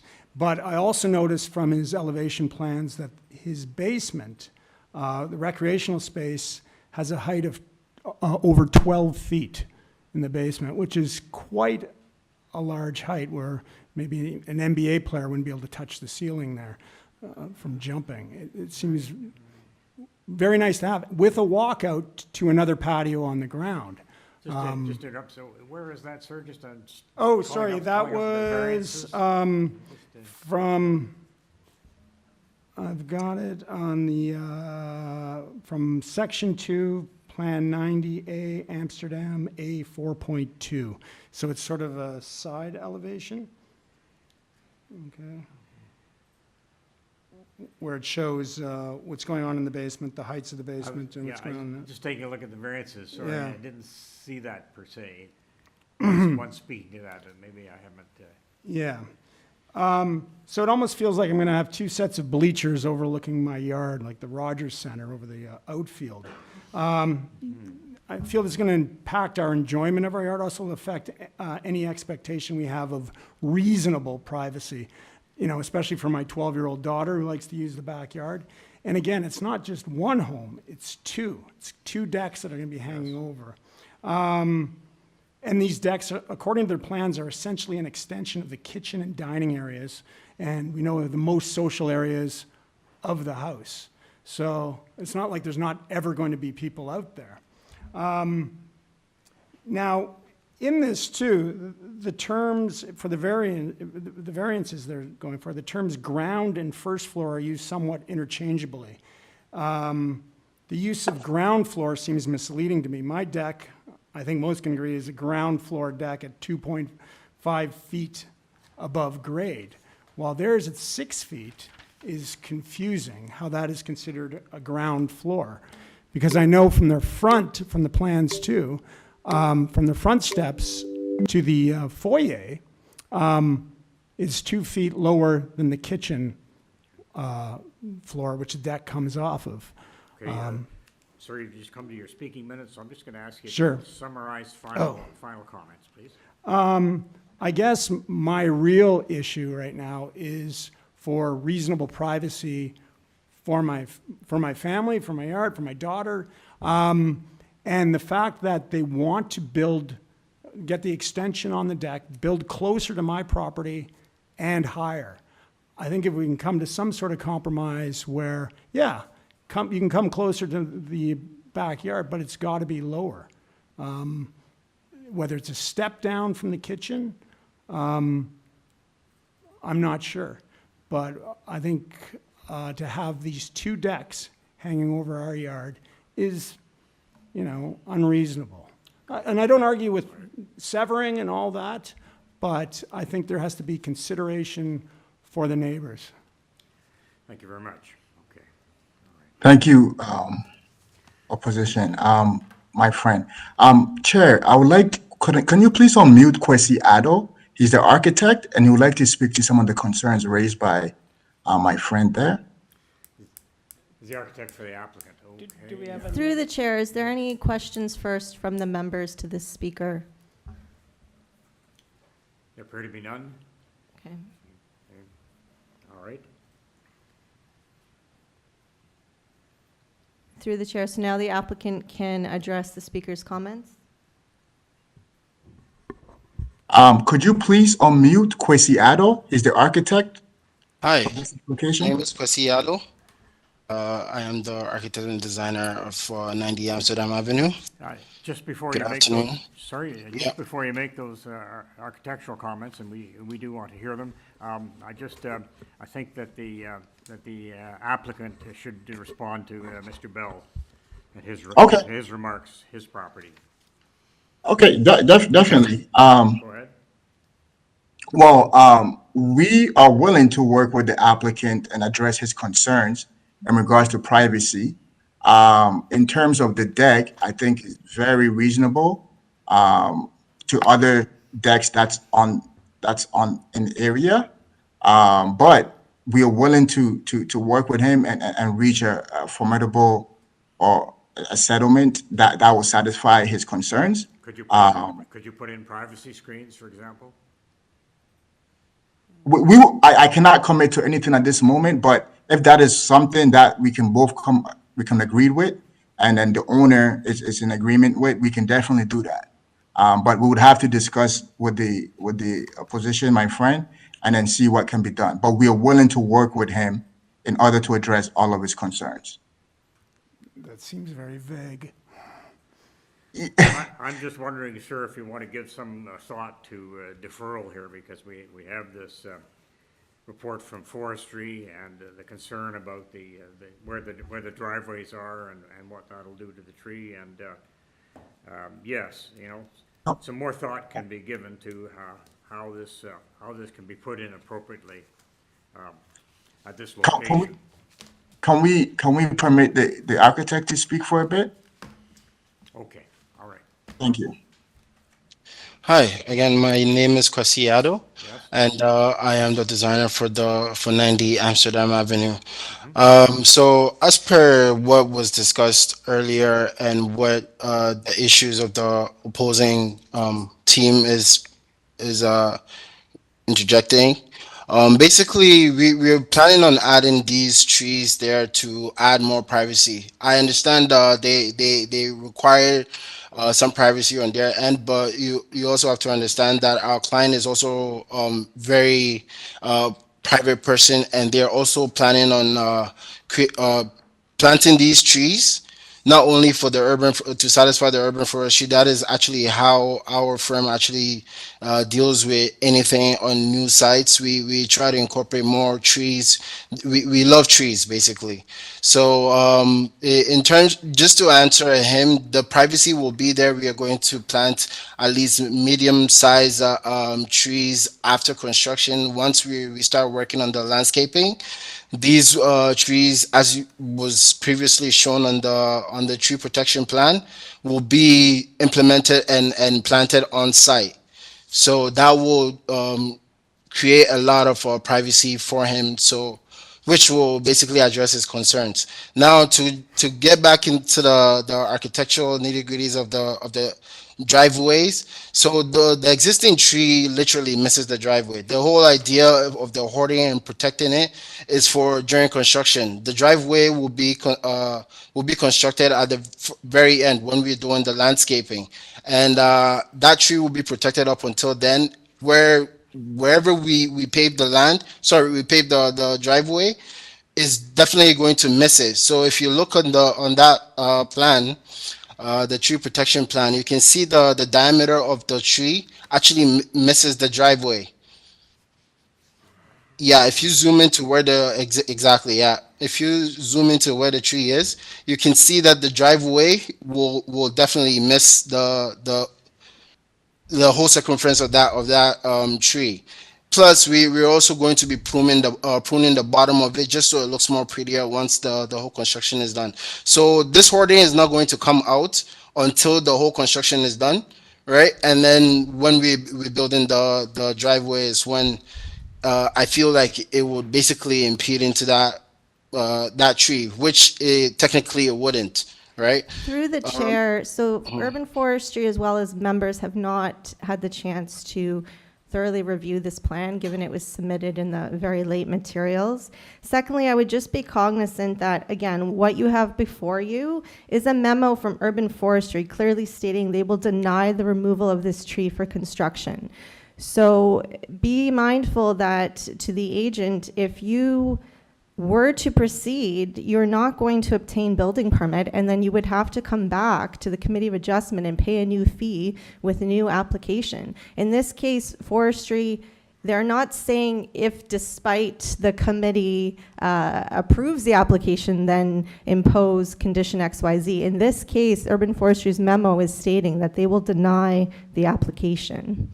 So perhaps options to consider in this case are a deferral. That is something that the committee can consider. I would also note for the record that there is comments from Engineering and Construction Services that is also recommending that plans be revised. Can I just add something too? I noticed in the images of across the street, 8991, that in fact those driveways are on the in the configuration that is being recommended by forestry, which is that the driveways are on the outside and the steps are on the inside. So I'm just wondering why that would be impossible, and whether you would consider perhaps deferring so that you can reorganize the plans so that the driveways are on the outside of the development rather than on the inside, and would thus satisfy forestry and be able to go ahead. Okay, thank you for your concerns. I think in based on the stated comments, I think we would like to defer the application, if that's fine with the committee. Yes, I think that's a good idea. You'd mentioned that, you know, a forestry submission has been, has come in, and there hasn't been a chance to get a response to that. So, sir, I suggest that you agree to defer this application to a future meeting of this Toronto and East York Committee of Adjustment. Okay? So, Thank you, Chair. Thank you, the committee of members of the committee. Thank you. Motion. yeah, motion. I'll make a motion. I make a motion to defer this application so that the applicant can address the concerns of forestry, can address the concerns of transportation, can work with the neighbor behind him to address the privacy concerns regarding his deck. I second. All right, all in favor of that deferral then with those, thank you. And through the chair, for the record, Member Cheng is absent for this Yes. item. Thank you.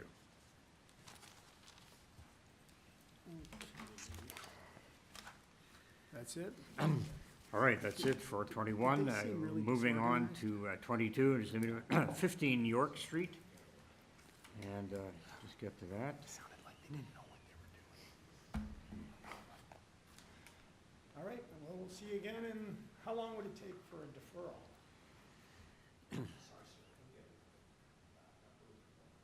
Oh, I'm sorry.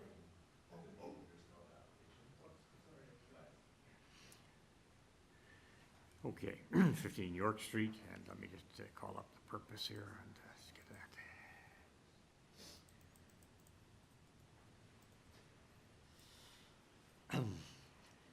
that. Yes, at this York Street property, that to permit it's the permanent operation of an outdoor patio, including a canopy on the ground floor of the existing 54-story mixed-use building. So this is quite downtown, 15 York Street, 54-story mixed-use building. All right, I want to keep the patio, and there are several variances there. Let me just see what other material we have come into staff. Yes.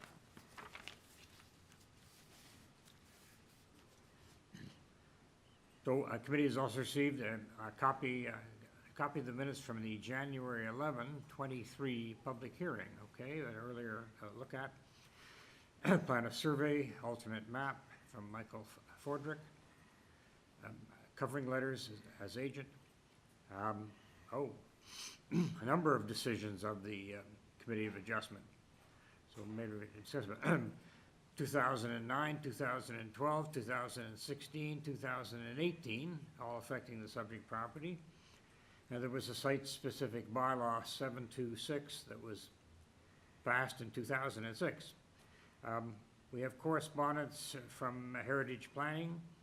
We have staff reports from the Manager of Community Planning, and we also have opposition, correspondence in opposition from Angelo Bertolis, York Key Neighborhood Association. All right, so there's a fair bit to unpack there, but could we have then come to the fore the applicant or agent on 15 York Street, please? Hello, can you hear me? Yes, thanks, sir. Can you give your name and address for the record? Michael Foderick, I'm a lawyer from McCarthy Tatro. My address is 66 Wellington Street, West Toronto. I've lost my voice. I apologize if I'm hard to hear. Okay. I'll struggle through it as best I can. May I proceed, sir? Yes, please do. Thank you. So I'm the lawyer representing the applicant, who's Maple Leaf Sports and Entertainment, otherwise known as MLSE. And MLSE owns not just the Scotiabank Arena, of course, but the non-condominiumized portion of this building, and they've owned it since it was constructed. The approval today we're asking you for is two minor variances to permit the ongoing operation of a patio, which has existed for 14 years. And we're asking for permission to continue operating that patio on private property year-round. There's noted 4 Committee of Adjustment decisions. There's actually been 5. This is the 6th, believe it or not. One's missing there, I notice. There's a 2011 one as well. And in each of those 5 previous occasions, these variances have been approved by the committee. You might ask why so many times. Well, each time we've come forward asking for these variances, we were urged by the YQ&A, the residents group in question, or city planning, as the case may be, not to ask for a permanent patio year-round, to do something, on a trial basis.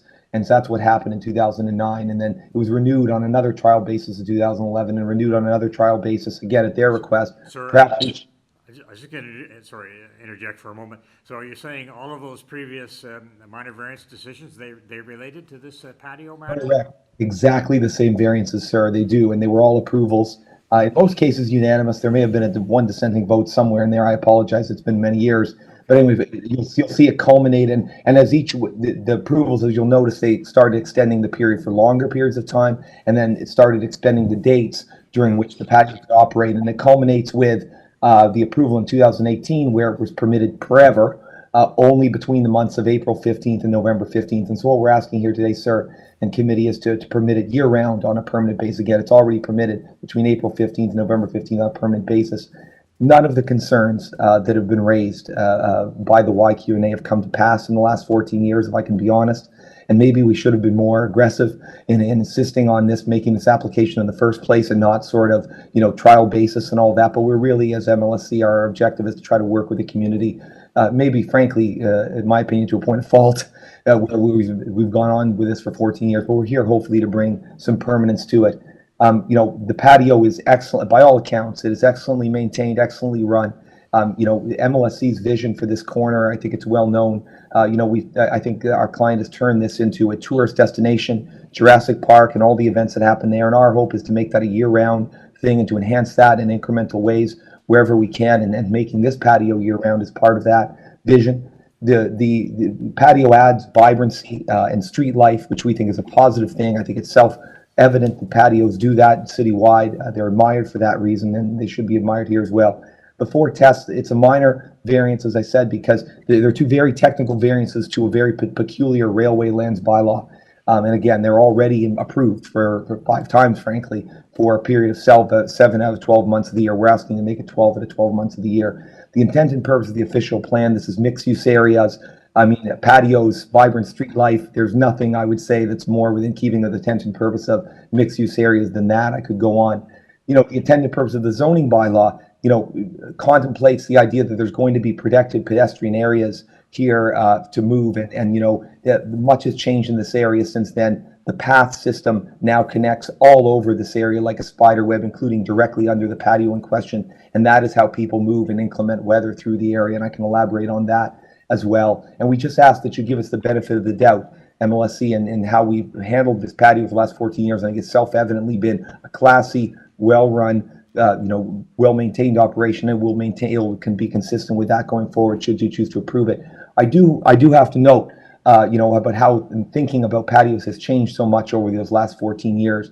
It was a foreign concept, the idea of winter patios 14 years ago. Today, the city has a Cafe TO program where this is private property, that's why we're here for minor variances, but if we were located on public property, we could just go get a permit.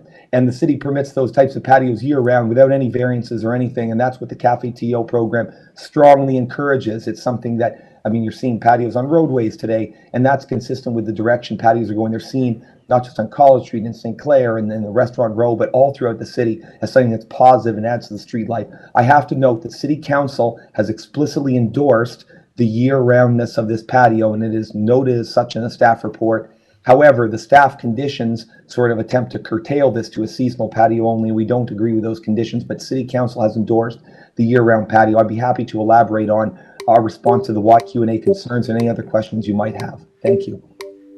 Yes, thanks for that. So I just want to clarify just my own thinking. So you're asking for a permanent canopy, and the issue was, I guess, structures and things like that. But within that patio, then it'll operate year-round now, all 12 months. Is that right? The permission to operate year-round, that's right, sir. That's what we're asking for. It already operates fully 7 months of the year. And we're asking for permission to operate all because there is a demand for it, and it's consistent with what the city permits on its own sidewalks. Oddly enough, it's harder to get it permitted on private property than it is on the city's own sidewalk. If this was a public sidewalk, which it's not, we could just go get a permit. But here we have to come to the committee. So council has endorsed this, as you'll see noted in the staff report above the word comments. They've endorsed it at its meeting of July 23rd, 2018, because they have to approve it as well on a year-round basis. Subject to approval of the minor. So it's subject to these variances today being approved. Why haven't we come since 2018? Because the patio has been shut down to allow the path connection to be built underneath York Street. People know York Street's been shut down, and this patio has been no exception. That's why we're coming here today, and we weren't here in the last couple of years. Sir, one question, point of clarification then. You disagree with the conditions that planning staff is recommending to be imposed. Is that correct? Because that's right. They are asking for it to be maintained. So what you're asking the committee to do today is to approve your application, but not subject to the conditions that are recommended by planning staff. That's right, sir. The 2018 approval is already that. The conditions would basically be just repeating the 2018 approval. We already have the exact approval if you were to look at the 2018 decision. They've just basically regurgitated the conditions of 2018, which limited it to April to November. We're saying that specific condition, the conditions about maintaining it well and all that, that's of course not controversial. But the condition about only operating between those months, what they seem to have just cut and pasted, if you will, from the 20, that's exactly what we're trying to avoid. We already have that approval. It's permanent. We wouldn't be here if we were going to agree to that condition. Okay, so if we look at, so planning staff submitted multiple reports sort of in sequence. If we look at the most recent one, which is the supplementary materials 22F2, you're saying you disagree with condition number 2. But you said there might be some condition here that you do agree with. You agree with condition number 1 about it complying with the designs, but you disagree with number 2. Well, and you disagree with number 3 because you want it enclosed. And you rather than me reading it for you, what here do you agree with? What do you disagree with? Thank you for the question, sir. So number 1, I mean, I'd be inclined to agree with it, except they've cited the wrong plans. They've cited the original, seasonal plan. So that's a 2013 drawing that they've quoted. So it's wrong drawing. I normally have no problem, adhering to sort of a particular set of plans, but I can't agree to that because that's the wrong set of plans. Number 2, I don't agree with for the reasons I've said. Again, we already have this approval. If we were going to agree to that condition, I wouldn't be here. We already have that approval in 2018. 3, the patio should be unenclosed except for seasonal. We intend to make it seasonal, and I dare I say, when it is enclosed, it wouldn't necessarily be tarp-like or canvas-like material. We might do something a little classier than that. So I wouldn't want to be beholden to tarp-like or canvas. I'm not trying to disparage those materials, but I think you'd find that we could do better than that, higher quality, etc. So I wouldn't want to be beholden to tarp or canvas-like materials. But 4, absolutely no issue in principle. Let me just read it. Well, they talk about seasonally erecting. I think that could be ignored. Sorry, can you just tell us which planning staff report you're referring to? This is 22F2 in the supplementary materials. Through the chair, dated December 5th. Yeah, so I hate to say it, but I'm not sure I could agree to any of the four conditions, unfortunately. Again, these are just cut and pasted from the 2018 approval, which we had approved subject to these conditions. They've just said, exact same conditions, please. And again, I would have been open to working with them on. I see some of these could have been tweaked. We could have been, but as they're written right now, I'm not sure I could agree to any of them. I mean, I certainly 4C, I could agree to 4C. That would be zero issue. That's perhaps the only one I would be comfortable agreeing to, sir. Again, we've been here, this is the sixth time now, going back 14 years. And I mean, we probably should have just asked for the permanent full-time in the first. Sorry to interrupt, but just to move along to the questions that are of concern to the committee. So as I see it, there are two issues from all of the various materials that I've read with respect to this application. There are sort of two main concerns. One is this should be a public walkway, especially in the winter, and your response to that is we just plain disagree. And so that's fine. The committee will consider that. We understand your position, and we will take it into account. The second concern that I've seen, though, is that this is essentially seeking to create a permanent structure in the guise of a canopy. And especially when you say you don't want to accept that it would only be temporary tarp-like walls, then I can envision, a structure that might have glass panes, and then that sort of concern comes to be. Can you maybe address that second concern that I've seen throughout some of these materials, that this is sort of a way to get a permanent GFA extension in disguise? Right, I'm happy to, if there's word, I mean, I would reluctantly accept the tarp and canvas, like if it was a desire to remove any doubt about our desire to expand the building. That's not what's contemplated here. I don't think this variance could be read. Talking about a patio, I think if we applied for a building permit to expand the building into this area, I think we would get rejected, rightfully so. So that's not our intention. So, although I wouldn't prefer to limit our designers to tarp and canvas-like materials only, if that was a condition that the committee saw it fit to, impose, I reluctantly accept it, I suppose, to reassure them about that, but there's no intention to do that. I have to note that the width of the sidewalk here, the public sidewalk will be 3.5 meters. And when one's looking at the Cafe TO program, the minimum required sidewalk width varies between 1.8 and 2.5 meters. We're well in excess of that. And we've done the studies, and they've been filed on those previous 5 approvals where we check, when the playoff games are on and everything, and we are just, again, if this were a public sidewalk, we could just go get a permit, but because it's technically private property, we have to come here and go through this process. So there is no intention to change the character of it being a patio, and I would be very comfortable with any condition that's made it explicitly clear that this is a patio only and it's a temporary structure. Not a permanent structure. I'd be very comfortable with any wording like that if it made anyone comfortable. A couple of questions. Are you all done? So first of all, just for the committee's clarification, the patio currently is under the area where there's a permanent sheltering canopy sticking out, right? Is that correct? Right. That's right. Okay. Is it partial overhang, correct? Okay. And as far as I know, Cafe TO is a seasonal thing. I live on the Danforth. All the cafes have been taken off, and the seasons follow pretty much the ones that you have. Actually, yours are a little bit more generous. Isn't that correct? If you were to look at the Cafe TO website right now, with 1 or 2 clicks, you could see that year-round patios are permitted under that program right now. Don't take my word for it. I urge you to, on your phone, click and see. You'll see that they are permanent year-round patios now permitted under Cafe TO. Right, but a lot of them still are seasonal. Oh, some are seasonal for sure. People operate them seasonally. They choose to, but you can apply for a year-round patio. It used to be out of the question in the municipal code. Now it is. Okay, so I mean, on the Danforth, for example, they wouldn't be because of the bike lanes and such. So, I think it varies by location depending on the transportation needs. I think it varies based on, there are conditions. The ones you see in the roadway are I don't believe they're permitted to be year-round. This one isn't proposed to be in a roadway either. But the ones that are adjacent to buildings are, and there are conditions by which, if you can comply with those conditions, you may, within the city sidewalk itself, put a year-round patio. And there are examples of those throughout Toronto, and I won't repeat everything everyone knows about how this is seen as a positive thing. Patios are adding to street life, adding to vibrancy, and that's true here. I do want to clarify about the intent and purpose of the bylaw because it's critical. This was the first building built after Scotiabank Arena. There were windswept parking lots that occupied the entire area around Bremner Boulevard that you see today. That's the context in which this bylaw was written, and it's vastly different now, in particular because there is a path system which in the winter months you can fire a cannon off here. It's people take the path when there's inclement weather. I absolutely am certain of that. I see it every day. I walk it myself. That's where that, and it's the extensive network of this building is connected,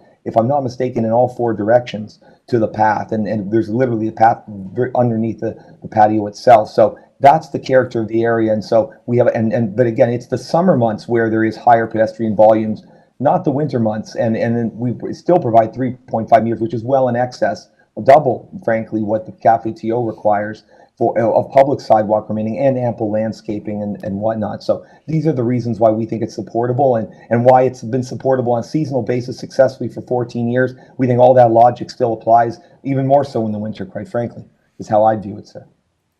Okay, one issue that I would have with approving this without the conditions from proposed by planning staff is, as you say, there's a long history of this being approved by the committee with very similar conditions. That suggests to me that especially condition number 1, that we ensure that this is at least done in tied to a site plan so that the patio's actual extent is a knowable and known thing is important. And so would it be possible for you to identify one of the site plans that you would be willing to tie this to as a condition? You know, I'll say this, sir. I think, and I'm taking a little bit of a risk here, but I think it's a reasonable one. I think I hear your concern, and in light of it, I think I could live with condition 1. Condition 1 doesn't show any sort of, you know, if you were look at the plans, they are including your package. They were scrolled past by the committee secretary a moment ago.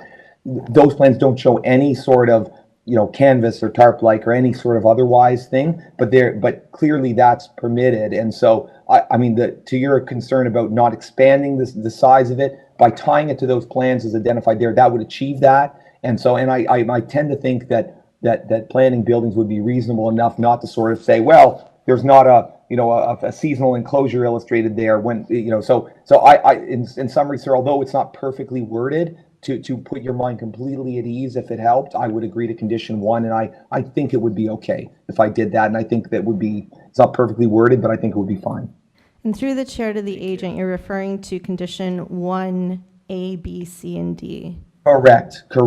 Okay, and through the chair, on that vein or topic of showing the extent of the projection in the setback, there was a revised alternate map that was submitted with this application. So as I understand from these variances, you're not seeking to tie.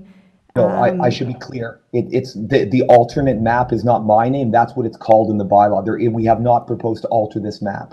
Okay, so because through the chair, typically or often we see a revised map with setbacks or heights, etc., that is referenced in the variance and then attached to the bylaw and decision. So in this case, if they're not, I just want the committee for the members to be mindful, if there was not a tie to plans, we also do not have, in this case, a revised map showing the extent of the setbacks. No map revision is proposed. This is a map from the bylaw. The base bylaw itself calls it alternate map 11.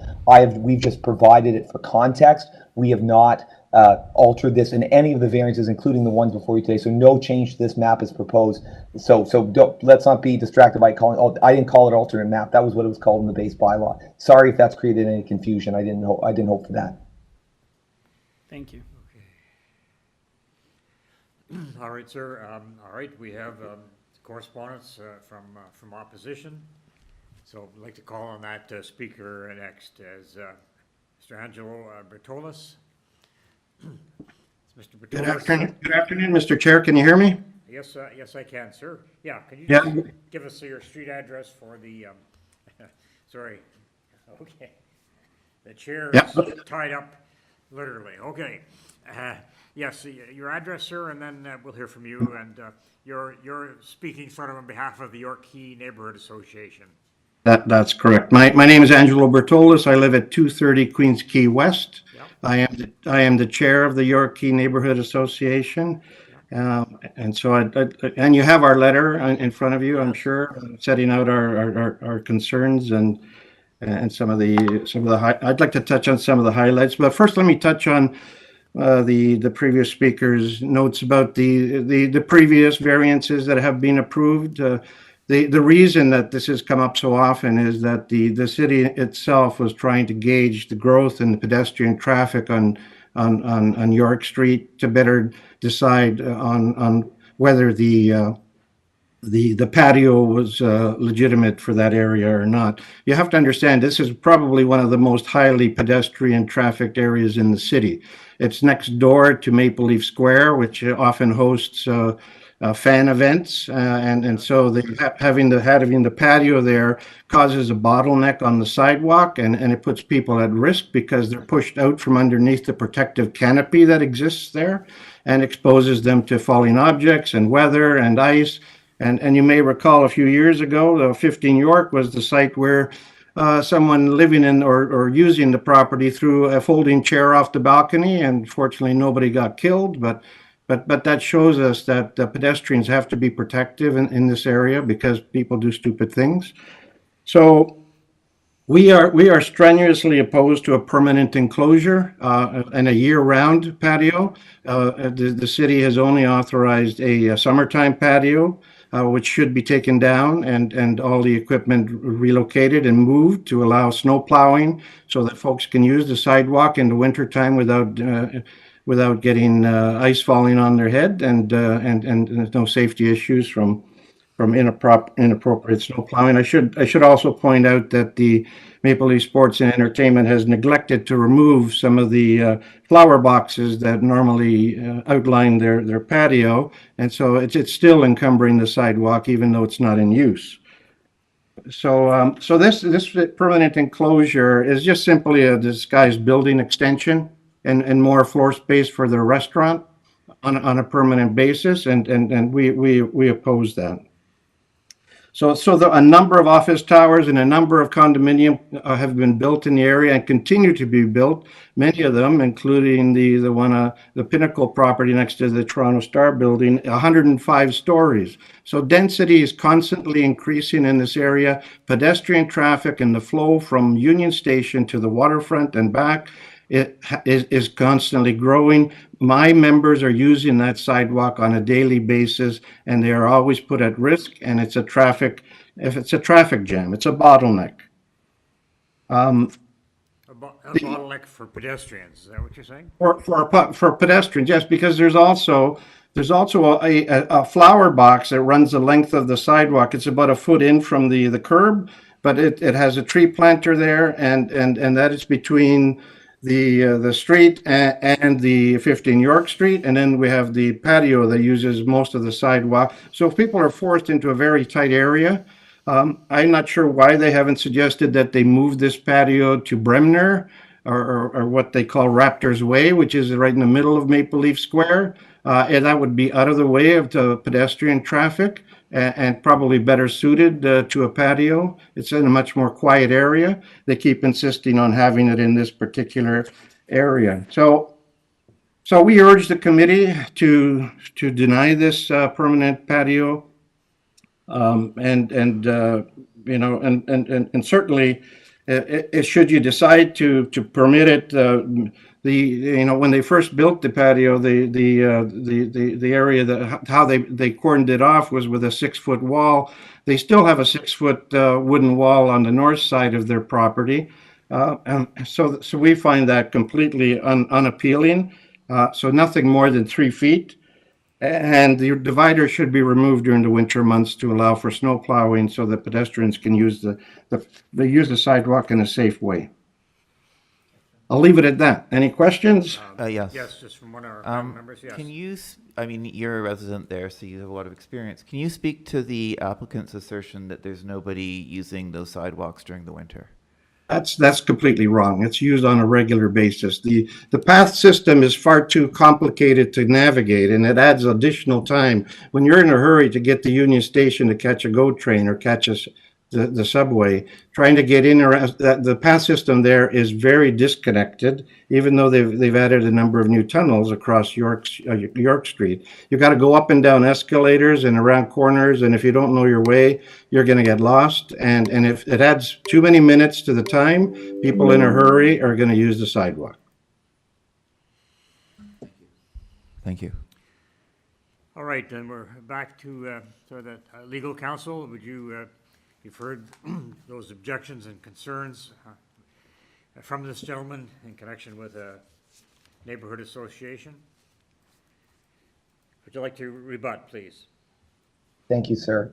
You know, I personally represented the MLSC on the last, I think 3 of the 5 that have been approved, and it's the exact same concern. I mean, if you look at the letter, it was cut and pasted. He submitted the 2019 version and just, I think, literally changed the date. These are the same concerns we've heard, and they're just without merit, if I can say that with respect. The notion that this is a constrained location for pedestrians, we have submitted pedestrian studies ad nauseum on this. And it's a 7-meter wide distance between the planter box that's located on city property, the very robust and beautiful planter box, and the front wall of the building. Even with the patio as proposed, it's still 3.5 meters wide, which is much larger than most sidewalks anywhere in the city of Toronto. And we have done our pedestrian studies, which show that even during the nights that Jurassic Park is active, and that there are games letting out in the Blue Jays playoffs, we did all those studies. There is no pedestrian congestion problem during those times. If there isn't during those times, I really struggle to say that there's a bottleneck occurring during not during those times, but during the winter months. I just don't agree with that at all, and it's frustrating to hear, to be honest. You know, the question, I think if you're concerned about pedestrians and you're concerned about pedestrian street life, which I'm sure this entire committee is concerned with, patios in every other context I'm familiar with are considered to be a plus in that discussion. And they add vibrancy, they add life. There's something to look at, there's something to see, there's something not just to go to if you want to, but there's something that activates the corner. If you look at the other corners of this intersection, it is sterile glass, you know, 1 or 2 story high. That's the alternative. And is that preferable from a pedestrian perspective? I don't think so, and that's my opinion. And when we talk about any other street, College Street, St. Clair, the other neighborhoods that we love, you know, Restaurant Row, I can go on and on. But when we talk about adding patios, and again, I won't go on about Cafe TO, this is generally considered a positive thing for pedestrians. So the notion that a patio is somehow a negative thing for pedestrians, I don't follow, and I'm not, and so I don't really think that logic applies here either. Anyway, subject to your questions, those are my comments. All right, thank you. All right. I think we'll take this into committee. I have to say that I'm a bit confused by it all. In terms of the planning staff recommendation, just referring to site plans that are over 10 years old. I don't know if that's going to get us where we're at. But anyway, pleased to hear comments from other members. Yeah, so if I may speak, this speaks closely to me as someone who's been a pedestrian advocate for many years. Certainly I agree that patios contribute a great deal to the street life, but patios can also constrain pedestrian passage if they aren't used well. I was convinced by the city's argument that those canopies were actually put in there to protect pedestrians from adverse weather. And certainly in the summer when people want to be out and about, it makes a lot of sense to have a patio there.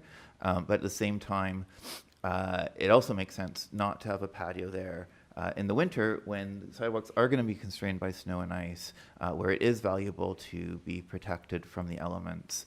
And also, I don't, to speak to my colleague's concern, if you're making this a winter patio, it is getting closer and closer to being a permanent structure that is built out and an extension of the building.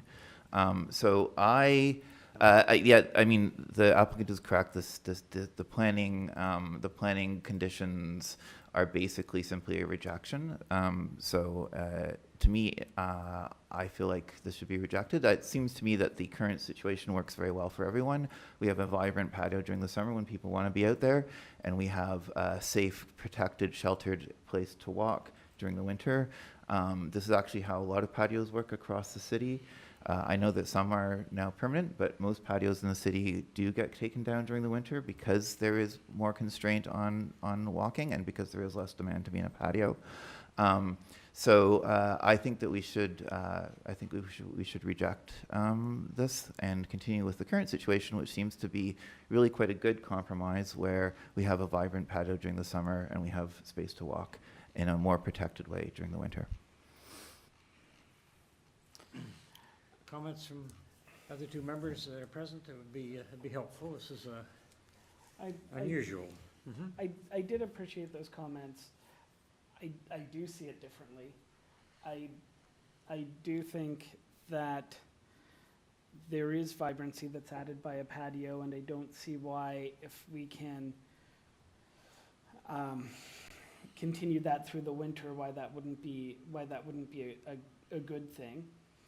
I do find that those types of weather canopies that are sort of appended and then cantilevered out from a building, Right. not actually to provide as much weather protection as you would think, and in winter,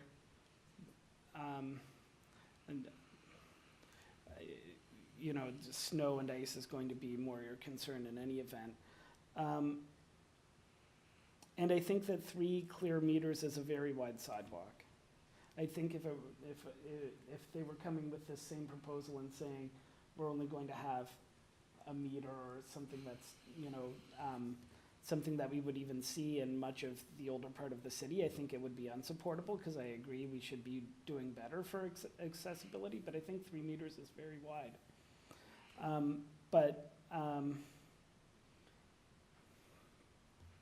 But I would want to tie it to those plans, and then whether that is something that... You would not? Is that what No, you're I saying? would. Oh, you would, yes, I think that would be important, because tying it to the plans Yeah. is what protects us from this turning into a Taj Mahal of patios. Okay, yes.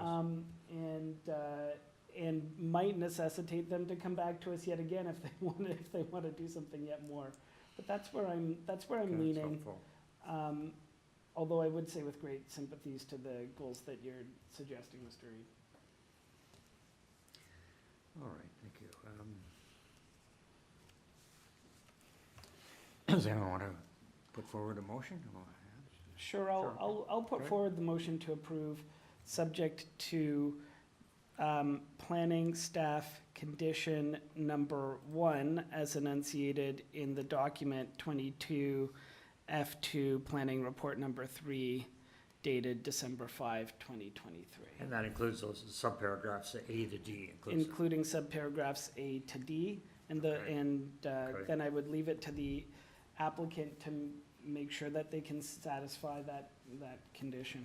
Through the chair, to the members, I just advise to be mindful about the plans. Maybe we should look at the plans, or perhaps come out of committee to ask the agent if there is a note about the material that is used for the weather protection. I just want to be mindful about permitting an enclosed structure and not triggering any new variances. Madam Secretary Treasurer, given that it suggests patio elevations and patio detail, I think that should include that, but. Can we, Sure. on the screen, staff, pull up the elevations? I believe the agent was disagreeing with those materials, so I'm not sure they would have shown those materials on their plans.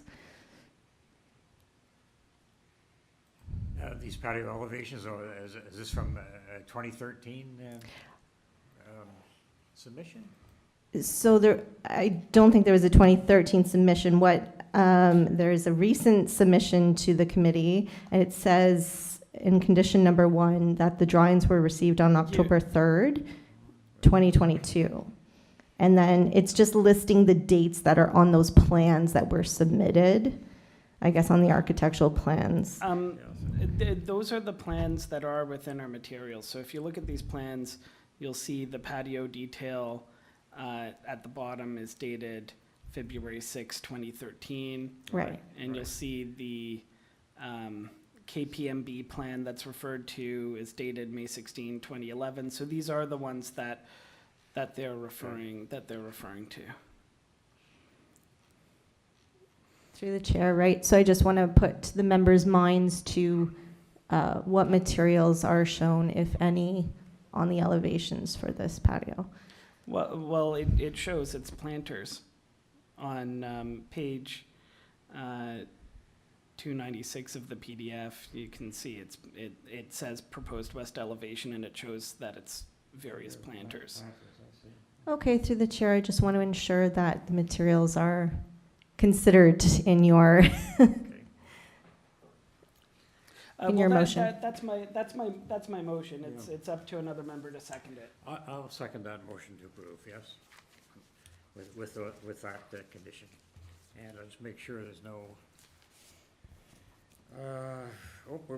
no urban forestry there, okay.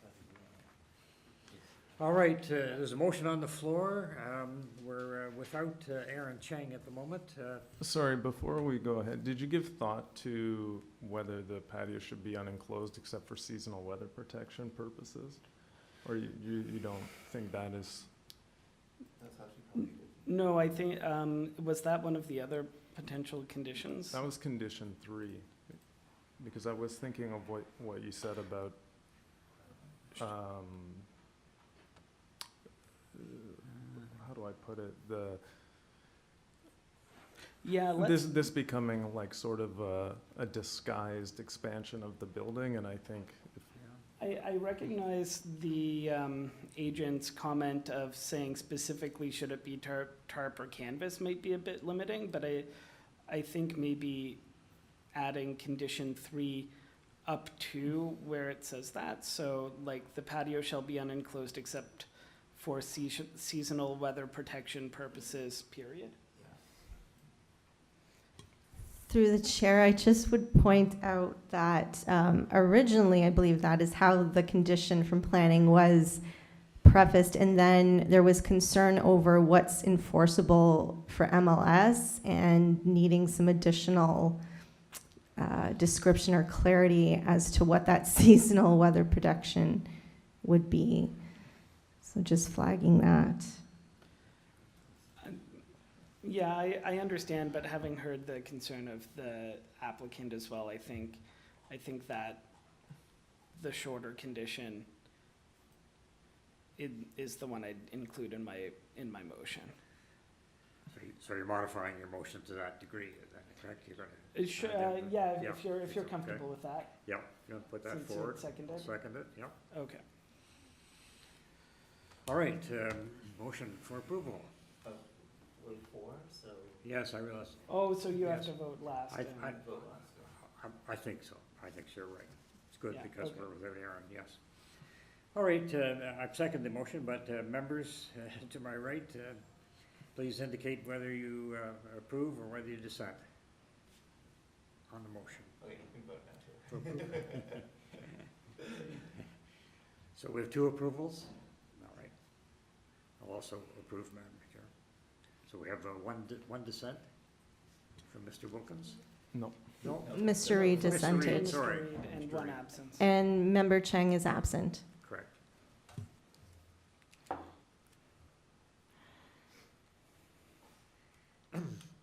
It's taken a while. It hasn't been easy, but I think you've got your approval, sir. Okay. On to item 23, Cottingham Street, 225 Cottingham. So I'll just get to this one. Addition.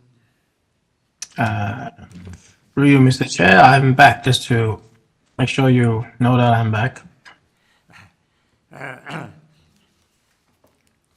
Thanks very much. Good that you are. So we're just moving on to starting to item 23, 225 Cottingham Street. And I just want to call it up on the regular agenda.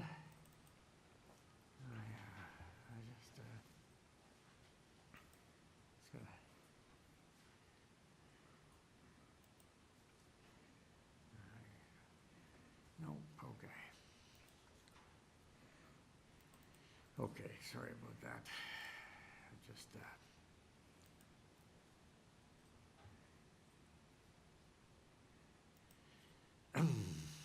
sorry, the chair needs just a couple of seconds more just to get to that item. Now, what's happening here?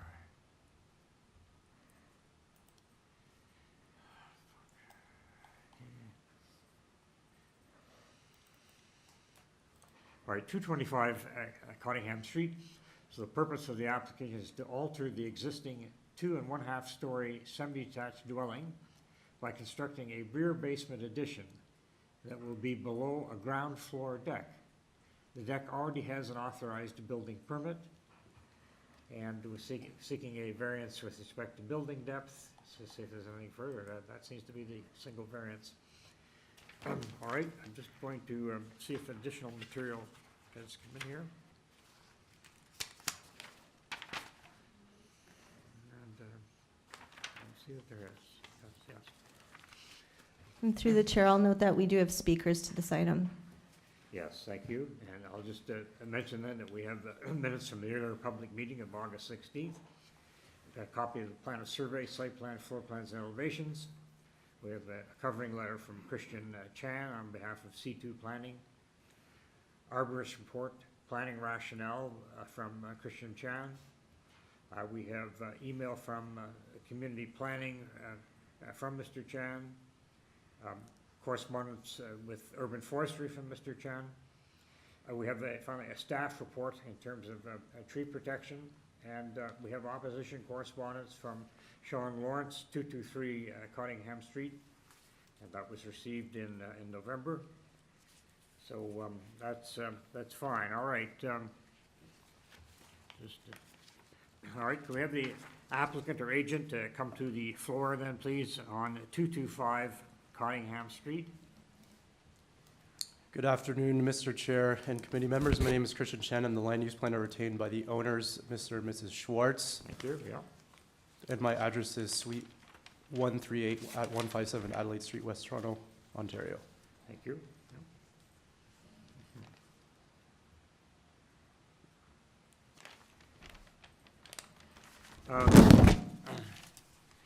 Fine, sir. There seems to be a question of a tree and maybe impact on it. And just in terms of the application, I think it was building depth that we're looking at. Yes, that's correct, sir. All right. All right. Why don't you, since we understand too that there's some opposition, so very briefly, tell us about your application and what your opinion is about the variance requested. Great, thank you, sir. Yes, my clients are seeking relief from the one variance that is before you today for building depth. If I can ask staff to please turn to the site plan on page 2 of the revised set of plans on the PDF. All right. And on page 2, we can see that the revised site plan shows a 22 centimeter setback from the proposed addition to the common lot line shared with 223 Cottingham, responding to the findings and the recommendations of the certified arborist that was retained by my clients in order to address the concerns of the neighboring landowners arising out of the deferral. So the proposed basement addition will extend to the building depth of 22.62 meters. It's approximately 35.24 square meters or 379 square feet. The purpose of the rear basement addition is to provide a Pesach kitchen and a playroom for Mr. and Mrs. Schwartz's growing family. So in terms of background discussion since the deferral was issued by the committee at the previous hearing, so the purpose of the deferral was to resolve the issues related to the impacts that could potentially arise from the construction of the basement addition, and also to seek an arborist's expertise to be provided to the committee. I also like to note that there were no issues with the proposed depth that was discussed by the previous committee members, and that the focus of the issues and the concerns related to this proposal is the impact to a 12 centimeter DBH tree. So the tree photos on page 3 of the arborist reports, the applicants had engaged Davy Resource Group to assess the tree and to provide protective measures. So Mr. Steinfeld, the certified arborist, concluded that the tree is unlikely to be destabilized from the significant decline because of the construction, and that the root ball of the tree is likely retained entirely within the backyard of 223 Cottingham Street, which may grow new roots following post-construction root fertilization. So the impact of this tree in particular may be mitigated to a sufficient degree through root-safe practices in air spade excavation and pruning, followed by deep root fertilization in the backyard of 223 Cottingham Street after the completion of the shoring and foundation work. So there were some discussions between the applicant and the adjoining neighbor, and that my clients would adhere to the recommendations of the report in ensuring that the tree would be minimally impacted by the proposed addition.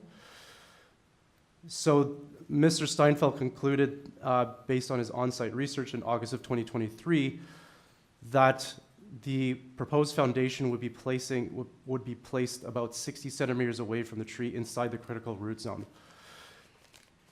So in order to respond to this, the solution that was recommended by the arborist and myself in review of all the materials was to move the proposed foundation wall at the 0-meter lot line away 22 centimeters to have the proposed foundation of the basement addition be removed from the critical root zone. So this means a distance of 72 centimeters from the base of the tree. I understand that Mr. Lawrence suggests a 1.2 to 1.8 meter setback. Also, Mr. Lawrence provided a report from Mr. Prezzuti, a landscape architect. I note that in the report, it also notes that on 223 Cottingham Street, Mr. Lawrence's property, that he noted that the rear yard of that property is predominantly paved. So my clients have agreed to amend their plans to move the foundation wall to the west, and have offered that they will implement Mr. Steinfeld's recommendations for any matter related to the tree, such as deep root fertilization of the tree in the neighboring yard at their sole expense. So therefore, my clients respectfully seek approval of the variance requested, subject to the conditions that I outlined in the last page of my planning rationale. Just to also add to this, we've had discussions with planning staff, as noted by the chair, written submissions that state that city planning staff have no issues with the proposed depth, and also communications from urban forestry noting that the tree is not private tree bylaw protected because it is 12 centimeters diameter breast height. The minimum diameter breast height for a private bylaw protected tree is 30 centimeters. Thank you, it's helpful. So in terms of the test of minor variances, I did some additional research to take a look at previous Committee of Adjustment decisions in the geographic neighborhood as well as the immediate context. And just to add to that with respect to zoning, that the proposed addition respects and reinforces the previously Committee of Adjustment approved building depths, both in the immediate context and the geographic neighborhood. And finally, I'd like to also add that if you can go to the site plan, which I see above here, thank you, staff, is that an as-of-right ancillary structure could be constructed with a foundation within 30 centimeters of the shared lot line without the need to seek a minor variance. All right, thank you. Do you wish to sum up just very briefly? Yes, sir, thank you. So I respectfully submit to the committee that the proposed variance satisfies the 4 tests pursuant to Section 45(1) of the Planning Act, and that 2 conditions be applied to should the development be approved, that the owner shall build substantially in accordance with the site plan and floor plans dated November 8th by Kogan Architecture, and that the owner shall construct the addition pursuant to the recommendations and methods of tree preservation recommended by Mr. Steinfeld, the certified arborist, in his memorandum of September 1st, 2022. Thank you.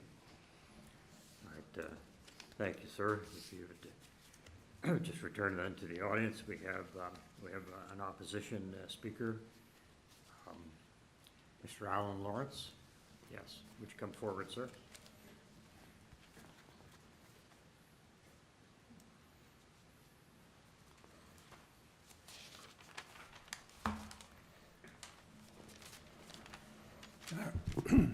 Good afternoon. Good afternoon, and I see just from the material, you're at 223 Cottingham Street. That's correct. Yes. My name, I actually use my middle name. My name is Sean Lawrence. okay. I'm, my wife and I are residents and owners of the property at 223, immediately next door to Right. the applicant's property.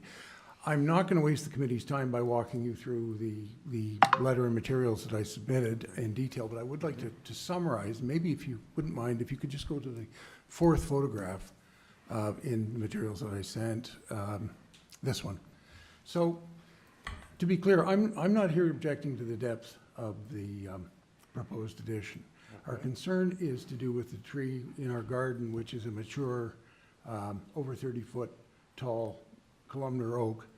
And when we were before the committee in August, it was deferred so that, as I understood it, so that two things could happen. First of all, so that an arborist report could be prepared, which was, and secondly, so that there could be some discussion between Mr. and Mrs. Schwartz and my wife, myself, regarding ways in which to deal with the tree. Unfortunately, contrary to what Mr. Chan has just told you, there really wasn't any discussion. I've included the various emails that went back and forth. The arborist report was presented to us. We responded to it within a week. And then 6.5 weeks later, we received an email that just simply said, we're proceeding with our consultant's recommendations. We're trying to be reasonable here. And I think this is not, it's correct, it is not a protected tree, it's not a city-owned tree. yeah. It is a mature tree, though, and has been there since April of 2012. In my day job, I'm a senior partner in a mid-sized architectural firm here in Toronto. I won't hold myself out as an expert on trees, but I do have some experience of them. My view is that it's unlikely that the tree's roots have been contained within the ball that was originally planted in the ground in the 11 years since it was planted. I've provided a letter from Mr. Prasuti, who's a reputable and well-known landscape architect in the city of Toronto, saying the same thing.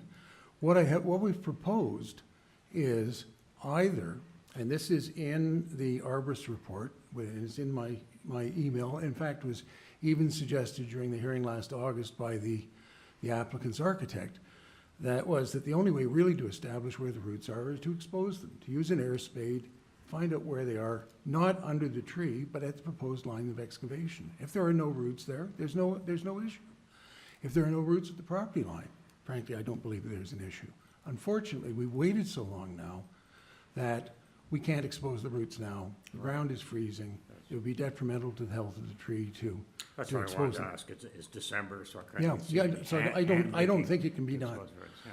So Okay. what I've suggested, and again, I've said, okay, let's look at what the city standards are. The minimum standard, were this a city-owned tree, and it is slightly larger than noted earlier. The surveyor's drawing shows it as a 0.14 diameter, so a little bit bigger. That, were it a city-owned tree, would require a 1.2 meter tree protection zone around it. So I'm saying, in the absence of any evidence to the contrary, because we don't know where the roots are, it would seem to me to be reasonable to use that as a minimum standard and say, okay, let's move to that. Let's use that as our starting point, and that would, given that the tree is 50 centimeters from the property line, would push the side yard setback back to 70 centimeters. Originally, it was proposed to be 0. The revised application you have is now 22 centimeters. I'm also requesting that whether you agree with me or whether you agree with Mr. and Mrs. Schwartz, there's still the potential for damage to the tree. And I know that the committee is within its jurisdiction to ask or to impose a condition saying that the applicant would be required to indemnify us against potential damage or loss to the tree. I think you'd have to go to Up to include, yeah. civil court here. And Well, no, but you minor are variance. entitled to impose that as a condition, I believe. I've reviewed that with several municipal planners, all who've told me you can do, they're quite empowered to do that. And I would ask that you give consideration to that, leading up to potentially full replacement of the tree. But I think the issue here is, I have a tree I'm concerned about being damaged. That's why I'm here. So to be clear, so we're getting a lot of different pieces of information. What you're asking for is 70 centimeters from the lot line. I'm saying in the absence of anything else, I've agreed with the consultant to say, however, instead of doing it after excavation has started, let's do it before construction starts. So I'm saying, in the absence of anything else, it would seem reasonable to use a standard that makes it, that suggests a 70 centimeter setback. Okay. Sorry, it's a bit of an involved answer. I didn't mean to make it as complicated as that. Is there any appetite for a deferral to allow a spring looking at the roots? I don't think that's for me to speak to. Okay. I would be satisfied with that, but I think it's up to the applicant to Yeah. respond to you on that one. Yeah. Okay. Members, any further questions? Yes. No? Okay. No?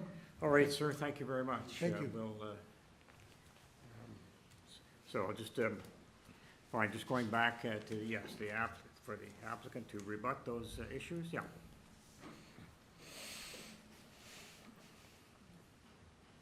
Thank you, Mr. Chair. So just to speak on the matter of the suggestion for a potential deferral at this hearing, unfortunately, my client would have no interest. We're seeking a decision of the Committee of Adjustment today. Okay, yes. Fine. I do understand outwardly that this crimson oak tree appears as a mature tree, but according to the city's tree protection bylaw, chapter 813, any tree that is not over 30 centimeters DBH, it is considered not a mature tree and is not protected by the bylaw. If it was a city trees are under 30 centimeters DBH, as Mr. Lawrence mentioned, are protected, but those are city protected trees within the public right of way. This is a private tree that's under 30 DBH. Right. So one thing that's interesting too that I read up on these crimson oaks, and this is from a website, Urban Forest Nursery, Inc. Crimson Spire oak is another excellent narrow upright tree, well suited to narrow planting strips, foundation plantings, screening and lining avenues for clear delineation. Just wanted to add to that. Okay. Doesn't mention roots then, does it? It does not, but one thing that stood out to me, sir, was that it is a suitable tree for narrow planting strips and foundation plantings. I'm not an arborist, I can't speak to how the roots play out underneath it. Okay, yeah. In speaking to the nature of a relationship between Mr. Lawrence and Mr. Schwartz and Mrs. Schwartz, I can't speak to their interactions to each other. I do know that there were emails passed back and forth between them. The conclusions of the arborist report were shared between the neighbors. Yeah. And of course, as we see, we're appearing here before you today because we've reached an impasse on the setback distance between a 22 centimeter and a 70 centimeters as being suggested by Mr. Lawrence. Now, the 22 centimeter distance to the property line is something that is scientifically determined by the best information that we have available from the evidence of a certified arborist that went on site to assess this tree in order to determine to what extent, which my clients were willing to do, to move the foundation wall over to ensure the future survival of Mr. Lawrence's oak tree. So with respect to the tree being planted in 2012, so there's a reason why the private tree bylaw has a limitation of 30 centimeter DBH.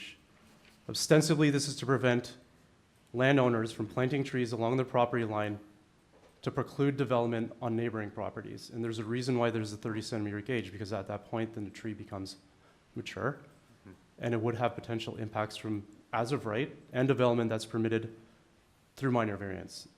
And in this case, I feel, and in my opinion, that it would be setting a dangerous precedent if a decision was made to refuse an application on the basis that a landowner has planted a tree on an adjacent property that is not subject to the private tree bylaw that would prevent development on an adjacent lot, whether the right to apply to the Committee of Adjustment or an as-of-right permit to the Toronto buildings. It's an interesting perspective. All right. So there has been also a suggestion to rip up the deck to do airspace. As some of these photos show, that deck has been there since at least 5 years. It was built with a proper building permit. And a substantial amount of work would have to go into removing this deck in order to do the exploratory work. So the extent that the arborist appeared on site to do his study was completed in the intervening time between the last hearing and today. Also, I'd like to pull up Mr. Prezuti's letter. This appears on page 10 of Mr. Lawrence's PDF, and I read, "Your current backyard is predominantly paved, whereas the current backyard of the subject property is not paved, which leads me to conclude that most of the root growth and development will be asymmetrically located on the property 225 Cottingham. So based on this observation, it's clear that on Mr. Lawrence's property, if it is predominantly paved, that is an existing site condition that would not comply with the soft landscaping requirements in Mr. Lawrence's rear yard to the bylaw. And if that sort of landscape application would be applied for today, it would require a minor variance. So the route migration that's suggested by the landscape architect that could potentially be appearing on 225's property is a result of an existing non-compliant soft landscaping condition on Mr. Lawrence's property. I'm just going to ask you to sum up as time Yes, is winding down. thank you, Mr. Chair. So this is not a city-owned tree, so the same standards wouldn't be applied. Legally, we cannot treat it as a city-owned tree. Legally, in the tree protection bylaw, it is a private tree that's less than the DBH, than the minimum required DBH. And speaking to the imposition of an indemnity clause, it can be imposed, but I do understand that the COA's jurisdiction is not for civil matters. It can be imposed as part of an approval decision. But I'd just also like to note that it can't be enforced by the Committee of Adjustment either, nor the Buildings Department upon issuance of a building permit. And those are my respectful submissions, and thank you, Mr. Chair and committee members. Yes, thank you both. All right, committee, just turning to you.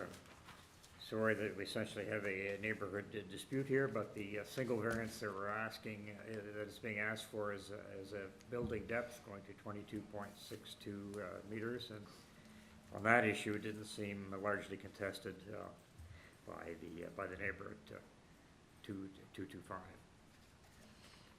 Comments on this? Yes. I have two comments that don't really go to the merits of the application, so they might not Sure. be that helpful. Well, but the day is young, so. Exactly. I think it is a very not great idea to ever impose an indemnity clause as the committee. I don't think that we should be going about doing that sort of thing. Because I agree it would be unenforceable and it sort of is a bit of jurisdictional overreach. But I also just wanted to make the comment that, we frequently hear from people in opposition this concern that something will be setting a dangerous precedent. It's rare to hear it from an applicant, but that's not actually how the Committee of Adjustment works. We're not bound by the precedent of previous decisions. So every application is considered on its own merits. There will be no precedent set whether we approve or deny this application. Any other comments, Mr. Reed? No? All right. I guess, I mean, I sympathize with the neighbor's concerns. It's a very tricky situation, obviously. But I do feel like during the deferral, the applicant has made some efforts to address those concerns. Right. I totally understand that it's not reasonable to expect someone to destroy their deck to investigate tree roots. Possibly it could be done without, but it would be very disruptive. I mean, I am actually very sympathetic to the opposition as well, but I feel that having had the conditions that the applicant is imposing on themselves are actually exactly the ones that I would have recommended. That they have made some effort to address it and to explore what is likely to be the case. It seems that even if there is some damage to the roots, I would imagine the tree will recover from those. I think it's difficult, but on balance, I think that the time has probably come to approve this with the conditions that the applicant has kindly specified, which I think are very helpful. Would you like to put forward a motion, please? Oh, I was just also going to note that in reviewing the materials, Mr. Chang was on this application originally. I was just wondering if you had any additional insight or thoughts. I think I completely agree with Mr. Reed. I do want to say something to the neighbor that, thanks for coming and and make your voice to protect the tree, but I think we're hoping that the applicant can, we're not going to enforce any condition, but I think you have your conscience to protect that tree as well and work with the neighbor. That will be a recommendation that I would like to add in the minute with the approval. Okay, so I'm ready to move a motion. Please go forward. Yes, I'm ready to make a motion to approve it. You can make it, sorry. Yeah. So I will make a motion to approve the variance under the conditions provided by the applicant, which are A, the owner shall build substantially in accordance with the site plan and floor plans. Any other variances that may appear in these plans but are not listed in the written decision are not authorized. And B, the owner shall construct the addition pursuant to the recommendations of Mr. Steinfeld, certified arborist, per his memorandum of September 1st, 2023. Plus, I believe forestry condition 1 is required. Yes, urban forestry did have that condition. All right, is there a seconder for that motion, please? Mr. Chang. Mr. Chang, all right, Mr. Chang. All right, all in favor for approval with those conditions? All right, showing. Okay, I'm seeing a unanimous verdict on that, so the variance is approved, sir. Thank you very much, Mr. Chair and committee members. Have a great evening. Okay. Thank you. All right, we're doing. We have two items left. Looks, item 24, 136 Hammersmith. Let's get to that.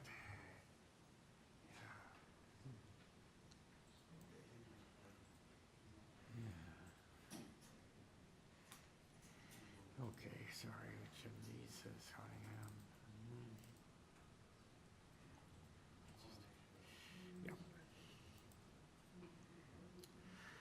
Cottingham? All right, members, so we're just turning item 24 to construct a new 3-story detached dwelling with a front integral garage, a covered front porch, and a rear partially covered patio. Two variances sought: floor space index, side yard setback, and let me just see if we have additional materials on this property. We do. So we have minutes from the October 25th, 23 public hearing. We have a plan of survey and a revised site plan, floor plans and elevations. We have an arborist report by private arbor. Commenting agencies, we have email correspondence from transportation engineering. We have the staff report from tree protection. And there's also opposition, there's correspondence in opposition from a Deborah Greensway and Russell Cazal of 138 Hammersmith Avenue. So it's a neighboring property there. So could we have the applicant or agent to the floor with respect to... Afternoon, Mr. Chair. My name is Addison Milne Price, a planner at Design Plan Services located at 900 the East Mall, Suite 300 in Toronto. 900 East Mall, okay, thank you. All right. How would you like to... Could you give us just a short presentation then, these two variances? Absolutely, Mr. Chair. I will go through the two variances. Before I get into that, I'd like to note that we have consulted with planning staff regarding this application as well as the revised version that's in front of you now. And staff have confirmed that they don't have any concerns or objections. In fact, no city departments or relevant agencies have expressed any concerns or objections regarding this proposal. Now, as a result of the letter of objection that was originally submitted by 138 Hammersmith Ave, this application was previously deferred to address their concerns related to the right-of-way encroachment. This was previously proposed along the north side, along with a north side yard setback variance. The application before the committee now no longer requires any encroachment into the shared right-of-way between the two properties. In addition, the proposed dwelling no longer requires any variance into the required setback of 1.2 meters to this north side lot line. In any other words, any impacts of the proposed dwelling will be no greater than what is already contemplated by the zoning bylaw, particularly as perceived by this neighbor. So you don't need variance too? No, we do need variance too. That variance is to the south side lot line now. We've pushed the house to the south. I see, okay. Just quickly regarding variance 1, I'll note that the proposed dwelling is compliant with building length, building depth, and front and rear yard setbacks, as well as all landscaping required as per the zoning bylaw. And if staff would kindly bring up the proposed site plan, I would like to use it to demonstrate that the proposed massing generally fits into the as-of-right building envelope as per the zoning bylaw. The dashed lines on the site plan illustrate the required front, side, and rear yard setbacks, and it can be seen that the proposed massing is largely within these lines, with the exception of the southwest corner of the building on the bottom left. Now, there are also several other decisions in this neighborhood with similar or greater FSIs. These include 11 Hammersmith Ave at an FSI of 1.45, 15 Hammersmith Ave at an FSI of 1.46, 85 Hammersmith Ave approved at an FSI of 1.11, as well as 91 Hammersmith Ave approved at an FSI of 1.529, as well as several others. Based on these decisions, as well as the earlier justification, I'm of the opinion that this proposed FSI will be reflective of the existing and approved dwellings along Hammersmith Ave and in the surrounding neighborhood. Now, regarding variance 2, which pertains to the side yard setback on the southern side, as demonstrated by the site plan, the side yard setback requested is only needed for one corner of the dwelling on the southwest corner. The side yard setback of the building from the front is compliant with that 1.2 requirement, and the building gradually tapers to a distance of 0.9 meters from that lot line along the southern wall. It should also be noted that 134 Hammersmith Ave, the adjacent building to the south, has a side yard setback of 0.95, and that is illustrated on the site plan as well. Overall, the proposed building only features minor deviations from the existing setbacks, and these deviations are a result of considering the existing physical characteristics of the neighborhood, particularly in relation to side yard setbacks. Based on this evidence, I'm of the opinion that this application meets the 4 tests under the Planning Act and represents good planning. This concludes my presentation, but I'm happy to answer any other questions from the committee. All right, I just have a short one. I was concerned about the jump in FSI, but you've given us 4 properties on Hammersmith with densities of that or above that. That's the situation as you understand it on Hammersmith, then, correct? Yes, sir, Mr. Chair, and in fact there are several others, but for the purpose of time, I don't feel that it's worth it to go through the nearly 200 decisions in this area. All right, thank you. No further questions from me. Members of the panel, any questions for this applicant? Just to be absolutely clear, so my understanding is that the side yard setback is really just one corner because the lot is slightly uneven. Is that correct? I believe that is correct. The building itself is a square building, right, or rather rectangular shape. The lot is like slightly uneven, and so that way, although it meets the requirement at the front of the building, it squeezes a little bit at the back. Is that correct? That is correct. Okay, and then you said that the neighbor's setback is at 1.94, so similar to what's being requested. For you, Mr. Chair, it's actually 0.95 Oh, on 0.95. Okay, yeah, so on just number like 134 to 4 the south. centimeters, so pretty much similar. Okay, thank you very much. All right, thank you, sir. We're just going to move on to a further speaker. Yes, all right. We have a, Hello, hello. hi, hello. Hi, can you hear me? Yes, I can, and just, is this Russell Castle? Yeah, thanks. Yeah, my name is Russ Gazelle. My wife, Deborah Gessensway, and I own the house at 138 Hammersmith Avenue. If you could pull up, please, our letter, page 4, which is the first photograph, and that will show you the situation. Yeah, 2 more, if you could, please. 1 more, please. That's great, exactly. Let me also very quickly note that all the addresses that the speaker just gave are for the beach block of Hammersmith Avenue, the first block south of Queen Street to the lake. We are the block north of Queen Street, where the houses are much less massive than they are in the beach block. So I think an actual comparison to the houses actually on the 100 block of Hammersmith would be far more accurate when we're a lot less massive than that. Let me just say quickly, so we live next door. If you look at this picture, our house is the one to the right, which is the red brick. That's 138 Hammersmith. The applicant's house is the one to the left in wood. It's 136 Hammersmith. Our letters of objection of October 17th and November 28th lay out our concerns about the applicant's proposal to tear down and replace the existing 2-story dwelling at 136, which currently sits 7 feet away from our house. As you can see, it's quite close. The applicant proposes to replace that existing 2-story dwelling with a 3-story house with an appreciably larger footprint and a floor space index 3 times that allowed under the bylaw, variance 1, as well as a side yard setback a foot narrower than that allowed under the bylaw, variance 2. Our original October 17 letter of objection stated our concerns about losing a great deal of natural light with a taller dwelling next door that variance 1 would grant. It also stated our objection to variance 2 under the original plans, which would have pushed the north wall of 136 Hammersmith closer to us by a foot.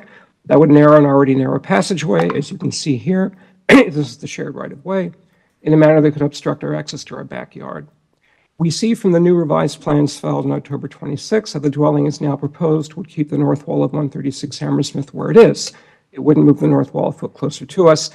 Deb and I appreciate this modification, but it appears that the revised plan does this by maintaining the existing dimensions, including the frontage of the original plan, but moving the entire dwelling 1 foot to the south, as the previous speaker himself has just said. This introduces a real problem for us. After the applicant saw our original October 17 letter, her husband, Rob and Ashley DeRuccio live at 134 Hammersmith. Ashley is the owner of 136. Rob spoke with me. This is before the first public hearing. He told me he was unwilling to shrink the frontage of the house by 1 foot, but he said he could either, 1, keep to the original plan and work to make sure we maintain reasonable access to our backyard, even with a narrow passageway, or 2, move the entire proposed dwelling at 136 1 foot to the south, thus keeping the north wall where it currently sits, as you see it here in the photo.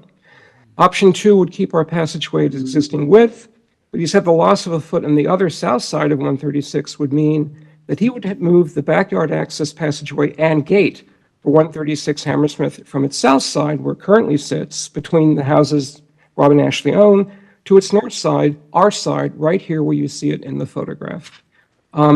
In effect, Rob, I'll have to say it, offered us kind of an ultimatum. Either we drop our objection to the original plan and to variance 2 and live with a narrower passageway, or if we didn't drop our objection, he would move the dwelling south by a foot and introduce a backyard gate and backyard access for 136 Hammersmith to that space that you see here between 136 and 138, a very narrow space, and would result in a great loss of privacy to us. The bay window is our dining room window. Right now it faces a blank wall. We have a lot of traffic back and forth and noise and so forth. That's the last communication we had with Rob. To sum this all up, it appears the applicant has moved ahead with option 2. What we now ask are 2 things. First, that the applicant tell us in the committee whether, under their new plan, they plan to install their backyard access gate on our side of 136, where you see it here on the north side. And 2, that if that's the case, that the committee please stipulate that that gate not be installed on our side. because that would, again, cost us a great deal of privacy. And I would even ask that that could be imposed as a condition. I could go on about the light we'll lose. If you look at the upper right-hand corner of the photo, you see all that light we're getting at the top of our house. A third story would knock that out. I'll also add that the Committee of Adjustment in 2021 approved a variance for the house to our west that allowed them to add a third story to their house, cut the light to our garden. I'll just close by saying we feel like we're getting walled in here, quite frankly, and that's our concern. Thank you very much. All right, just a moment, sir. Yeah. We have a question. Just a question. I'm looking at this photo. Is your access gate in this passageway between the two houses? It looks like. Yes, it is. Okay, If you look all the way to the back, you'll see a kind of a wooden structure. And that is our access gate to our backyard. We're in a semi-detached house, so we have no other access to the backyard but that. Right. Okay, thank you. You're semi-detached, eh? You said? Sorry, just speaker, you're just saying, and yours is a semi-detached house, is that correct? So you. Yes, a 138 and 140 are semi-detached, so we have a blank wall we share with 140. Right. So your access is that, yes, okay. Yeah. Thank you. Any further questions from panel members? Okay, all right. All right, I think that we'll take this, we'll give the, yes, I'm sorry, indeed. Sir, we'll give you a response back, a reply back. On 136 Hammersmith Ave, yeah. Sir, I may have just cut you off prematurely. We did want to give you a chance to rebut the last speaker in opposition. Thank you. Thank you, Mr. Chair. I was just unmuted, so I'm happy to do that now. Good, okay. So to quickly address what has been brought up by this adjacent neighbor, there are 4 other houses directly on the immediate context, otherwise known as the block directly facing Hammersmith Ave, and therefore going beyond this exact block is necessary to find other examples of development, and in my view are absolutely within the neighborhood area and form the physical characteristics of this area. In terms of the issues related to height or overall massing, I'll point out that variance 1 does not grant a taller building, nor does it grant a longer building. The maximum building length is 17 meters, and the maximum building height in this area is 11 meters. The proposed height and the length of the wall along 138 Hammersmith is proposed in accordance with these provisions of the zoning bylaw. So that isn't an aspect that these variances are proposing to change. In terms of the request from the neighbor and from the access gate, gates and other landscaping details, they are not determined at this point. These drawings are mainly to show the massing and to show either compliance or non-compliance with the zoning bylaw. I'll note that landscaping or any sort of gate or access is not related to any of the proposed variances.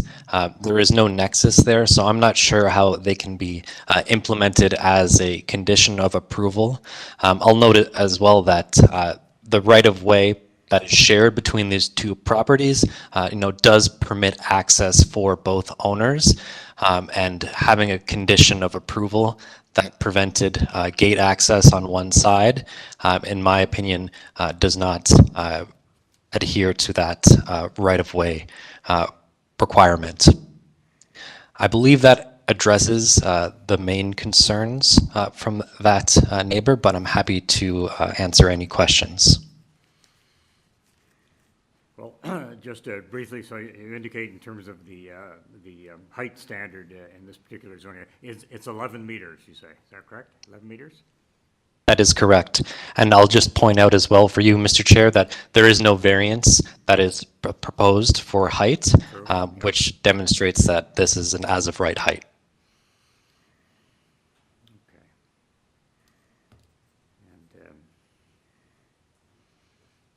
Okay, I think that's all I have. Members, any further questions of the speaker? We'll No, all right. All right, thank you all. We're taking the matter into a committee for discussion. I would just jump right into a motion to approve. I think the FSI is pretty reasonable. I think these neighbors made a good effort by moving the entire building south to appease a neighbor, and to have a shared walkway versus a private walkway in the area that encompasses part of the applicant's lot and part of the neighbor Right. to the north's lot, to me, doesn't impose an unreasonable privacy issue. I just wanted to speak to that too. It's actually very common to have a shared Yes, of course. access True. and gate Yep. throughout Toronto. We have many conditions like this. It's a pretty normal thing. I don't think it's reasonable to treat this as an ultimatum. It's natural that they would want to have the gate, access gate at the wider through the wider access point. So I think that's a pretty reasonable thing, and the architects have made an effort to address the concerns and to keep this as a reasonably wide access point. So I concur with my colleague. So my motion then is subject to forestry condition number 1. And would you care to second it on that? Through the chair, sorry to interrupt, just to highlight transportation comments, if staff could put that on the screen. So just want to ensure the committee is considering transportation comments. They are noting advisory, but then they list 2 conditions that are actually, they're usually in the form of a formal memo, but if you read the conditions, they are common conditions that are usually provided in a memo. That the applicant submit an application for minor construction and curb cut, the portion that's highlighted there? Correct. I think that's pretty typical. Oh, the first part, the applicant aligned the, No objection. if Madam Secretary Treasurer believes it's prudent to include those as conditions, I would do so. Yeah. So you amend your motion that way. So I amend my motion to include these 2 transportation conditions indicated in this email of November 23, 2023, after the first sentence. And we have the urban forestry condition. And urban forestry 1. All right, is there a seconder for that motion? Yes, there is. All right, all in favor of approval? The matter has been approved. The 2 variances requested have been approved. All right, moving to item 25 on the agenda, 5 Maxwell Avenue. Let me just bring that up here. All right. Okay, not on that.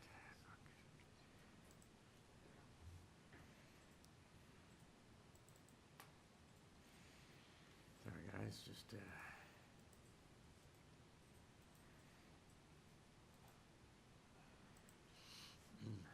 sorry, a little technical issue, but trying to get very quickly to that last item. Yeah, all right. Just let it go.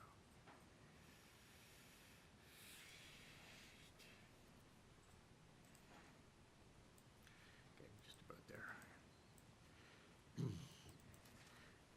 All right, 5 Maxwell Avenue, and the purpose is to alter the existing 2-story detached dwelling by converting the attached garage into habitable space, and to construct a 1-story addition above this garage with a 2nd-story deck extension. Also, this dwelling will contain a total of 4 dwelling units. Variances are requested, and I'm just checking to see if there's additional information that's come in for us. And there is.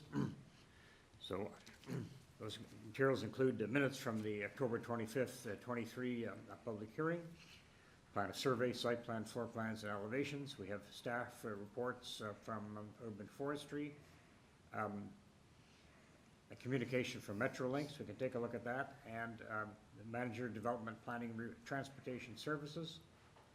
Support our presentation materials in support of Art Say. No address provided, but support as of December 5th. Interest concern, we have correspondence in concern interest from Jana Dammer, a tenant of 5 Maxwell Avenue. And finally, we have opposition, correspondence from Marissa Below, a tenant also at 5 Maxwell Avenue, and Sarah Senecal, also a tenant at 5 Maxwell Avenue. All right, so we have some opposition to the variances requested. Could we have the applicant agent come to the floor, please, and identify yourself and street address? The applicant. Yes, thank you. And we just identify yourself, sir, and street address? Absolutely. Michael Dome from 533 Sedan Avenue in Toronto, Ontario. Okay, yeah. Thank you, Michael. Well, you have 5 minutes then to set out your case. Appear to be 6 minor variances that are sought. Please proceed and try to be concise in a presentation. Thank you. Esteemed committee, thank you for your time today. My name is Michael Dome. I'm the owner of 5 Maxwell Avenue. The proposal is directly focused on the City of Toronto's expanding housing options in neighborhoods, the EHON, and is requesting to turn the property into a fourplex. Over the past year, I've worked extensively with city planning, and together we formed the proposal that's in front of you today. The proposal is focused on converting unused or inefficient space such as the back deck and the inside garage into livable units appropriate for individual renters, roommates, or small families. Given that all of this work is practically done within the existing envelope of the building, there will be no change to the building's appearance or its conformation to the neighborhood style or character. And this also continues to conform to the minor variance of this proposal. In total, there are 6 minor variances being requested. Items 2 and 4 are concerning the proposed enlarged deck on the 2nd floor. I'd just like to point out here, ultimately our goal here is to increase the number of livable units. If this is something that the committee says we have to forego, that's something that's okay. Item 3 is concerning the removal of parking spaces. This property is around 500 meters, or is less than 500 meters from one of Toronto's busiest PTC terminals. The soon-to-be completed LRT will further complement all of the public transportation available. Currently, we have 2 tenants who are renting parking from us.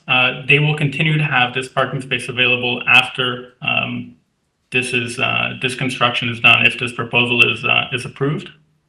The 3 remaining variances that are being requested are all pre-existing from the time that the house was built, so nearly 100 years ago in 1929.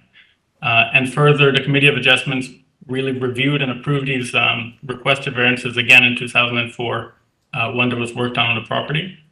And just attesting to the minor nature of the variance, just as an example, the variance concerning the property's depth is about 1.01 meters or 5% beyond the maximum.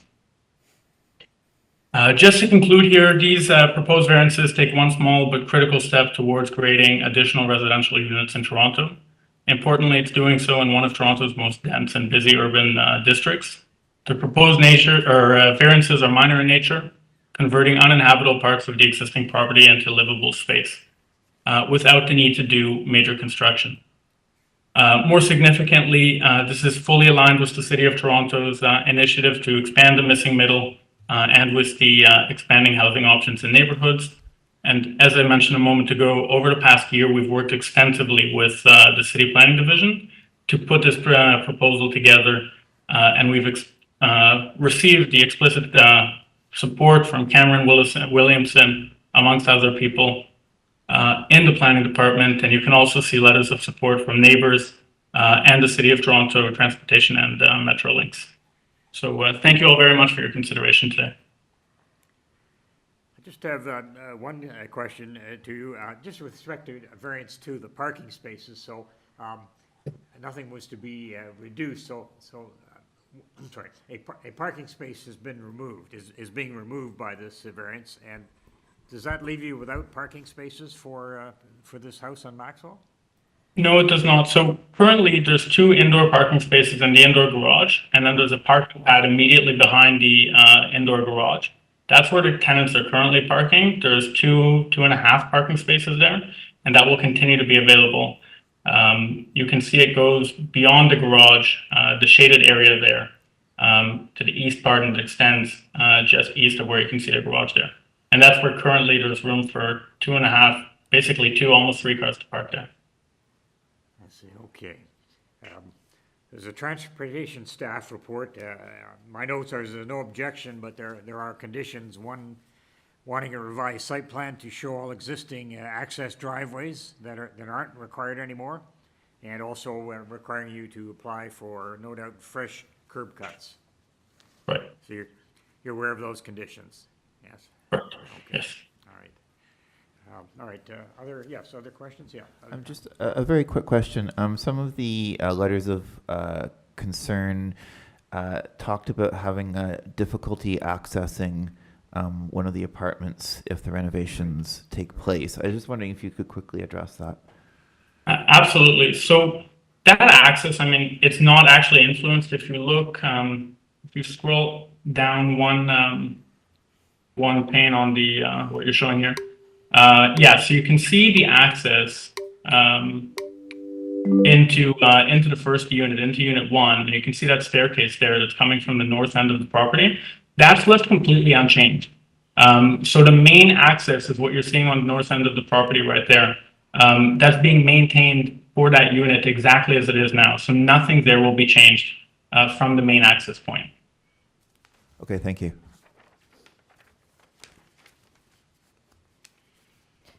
Through the chair, we do have a speaker to this item. Yes, that's fine. All right, we'll have that speaker now then, that'd be fine. Sir, would you like to come forward? So, yeah.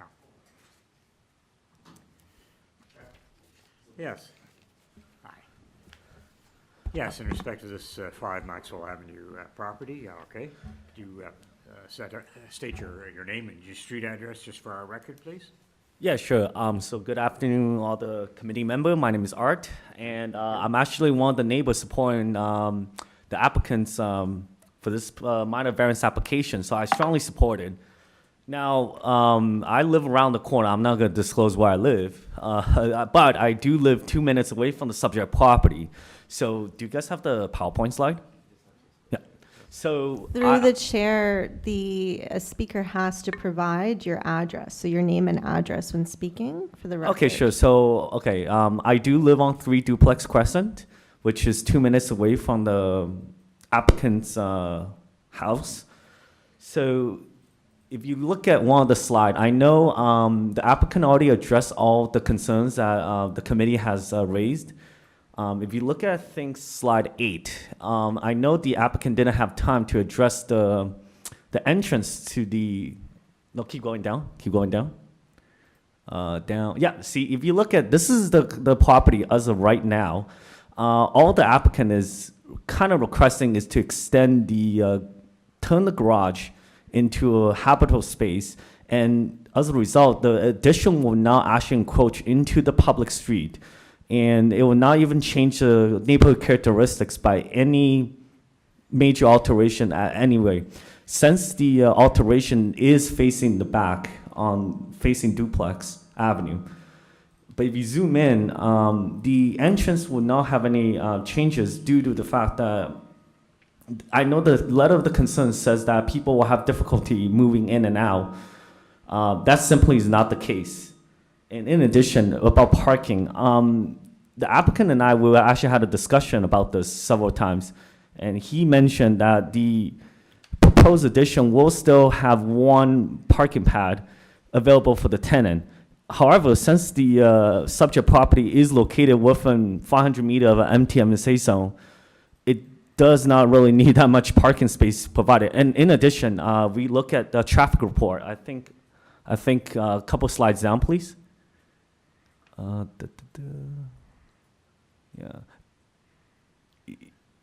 Yeah, perfect. So if you look at the circle I drew, directly across, that is the transportation impact study provided by the Canada Square. If you look at it, during both peak morning and afternoon rush hour, there's not many cars, under 100 cars that usually turn right or left into the Anderson Street. One of the major concerns is that people are afraid that Maxwell Street will always have huge traffic congestion. That is simply not the case due to the fact that no one the traffic impact study has not indicated there's increased prediction in traffic if proposed development surrounding if will ever occur. And I know the last concern is that the tenants are scared that they will be displaced. If you look at the couple slides down, please. Yeah, so as part of the subject property is located within an urban growth zone, the tenants are afraid that they will be displaced due to this minor alteration. Well, me and the applicant were just discussing that since this is just an addition, it does conform to the gentle missing middle, what I consider as a accessory dwelling unit.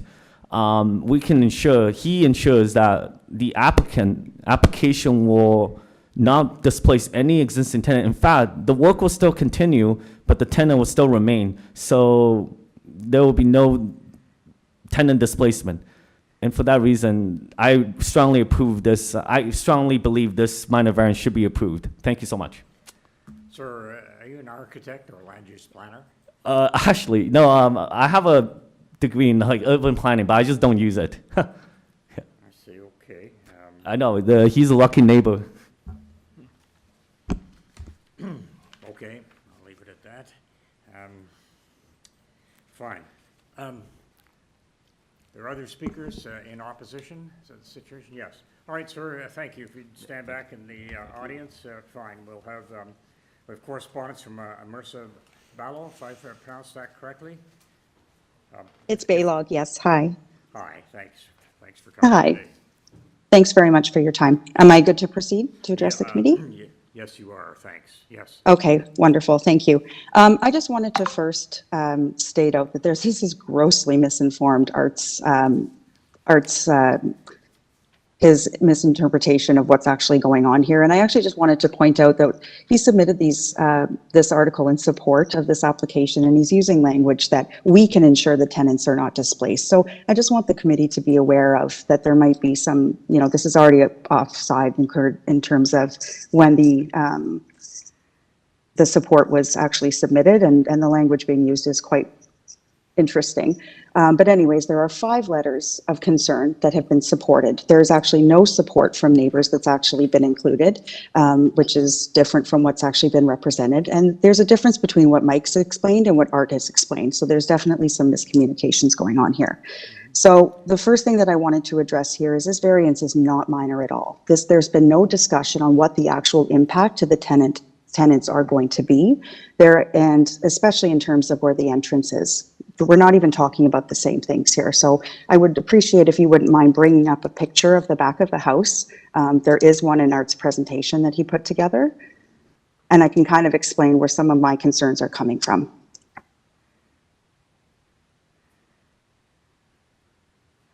Okay, wonderful. So I would just like to start pointing out that there are 3 separate units to this house. Every tenant, there is a tenant on the upstairs, the main floor, and the basement suite. We all have our own entrances. The entrance that you're looking at the back here is a direct entrance from the driveway into the side of the house that leads into a sunroom and that leads into the rest of the main floor apartment. That is my main primary entrance. The tenants that are on the upper level floor, they use the main entrance at the front of the house that's on Maxwell. So what you're looking at right now is actually Duplex Avenue. So there's two issues to consider here. So Duplex Avenue facing one entrance, and the entrance where there was a concern about accessibility, this is not it. There's a separate entrance on the side of the house that is actually facing our neighbor to the north. And that's where the dramatic concern in terms of accessibility is. But I just wanted to kind of run through the impact to my unit. So first of all, I rent a 2-bedroom unit with 1 bathroom, a sunroom. That is my deck that you're seeing above the garage. And I have 2 parking spaces, the garage and also the driveway unit. And same with my neighbors on the upstairs. They have half of the garage and they also have a driveway unit or parking space. So with these proposed plans, I would be losing more than half of my square footage. So we're talking about removing my entrance, turning that into the new tenant's dwelling. So removing my 2nd bedroom, removing my sunroom, removing my deck, removing my back entrance, and my access to the backyard. That's a dramatic variance that is not reflected in any of these facts that have been presented to you today. The unit in the basement, the only way to move in and out furniture from this unit is through the garage. There is a direct door in the garage that leads into that basement suite. The main entrance to that basement unit that's on the side of the house is covered by a vestibule where there is quite sharp corners. It would be virtually impossible to move a couch, a bed, a lamp, like a major lamp, anything of substance. You cannot get through that area. It's quite narrow, and you'd have to pivot a couple of times to be able to try to fit something through there. So there is great accessibility concerns of removing the entrances in this garage. There is no way to access that lower level unit with anything substantial. So that's a big concern. And also, I've already had conversations with Mike about the fact that the house will not be habitable during this time. So another point that Art is grossly misinformed with what he's representing to you, because we have actually had conversations already. And while I appreciate that, and I really appreciate being kept in the loop, the fact that I will be displaced and the entire household will be displaced has got to be considered. And I understand that the City of Toronto has put in this system to try to increase rental housing, and I really appreciate that. But adding one more unit for the sake of displacing 3 households to put us back in the rental market at a time that there's no possible way of finding anything comparable in cost or scale, it's just not worth it. You know, my upstairs neighbors, they have health concerns. There is zero insulation in the house. You can hear a pin drop. You cannot be living in the house, working from home, and just living a comfortable life when there's this dramatic construction going on for an extended amount of time. So while we have been offered, or at least I have been entitled to rental replacement when the construction is finished, it's not even comparable to what I have now. And to ask somebody to be displaced for X amount of time to complete this renovation and then come back, not only is that disruptive, but it's also not even comparable to what I have now. So I feel like the committee really needs to understand some of the impacts that are not included by just going through 6, what is perceived to be a minor variance. This is not minor by any means. And accessibility, the impact to the tenants, absolutely must be considered. Yes, thank you. Thank you very much, Mr. Speaker and committee members, for your consideration. Just stay put if you would. We have a question from a member of the panel. Of course. Yes, I'd just like to reassure you that we have reviewed the plans, and I did see that your unit was shrinking in the plans. I'm wondering, in terms of the replacement, the rental replacement plan that you've discussed with the applicant, is it intended? Was there any discussion that your rent upon return, given that your unit will be smaller, will be reduced to reflect that? No, it has not. I don't think it's necessarily reasonable to discuss that before we know what the offering would even be. But you know, when you're renting a 2-bedroom unit with a massive amount of space, outdoor, indoor, recreational, it's not even going to be comparable. Okay, So in my opinion, this is a renoviction. It's also, if you look, it's an application through a corporation. This is also not just somebody that wants to, make a minor variance to a house. So that conversation hasn't happened, though, about what the rent would be when you return? No. Okay, thank you. I can't speak to the other tenants.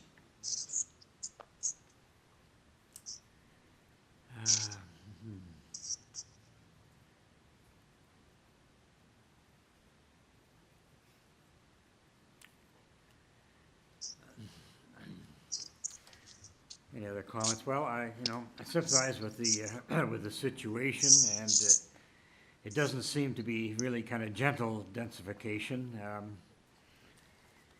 We're going from sort of family-friendly sizes of units to smaller ones. I'm not sure that's relevant to the variances before us.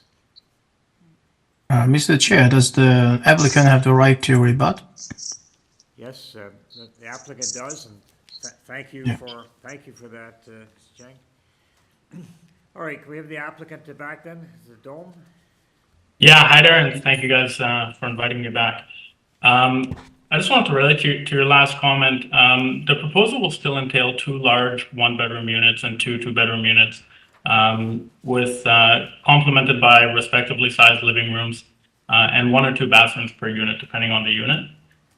So that was just in relation to your last comment. Yeah. I'd also like to articulate, we did go house to house, explaining what we're doing here. I've had no previous relationship with Art. I spoke to him for the first time on the phone today.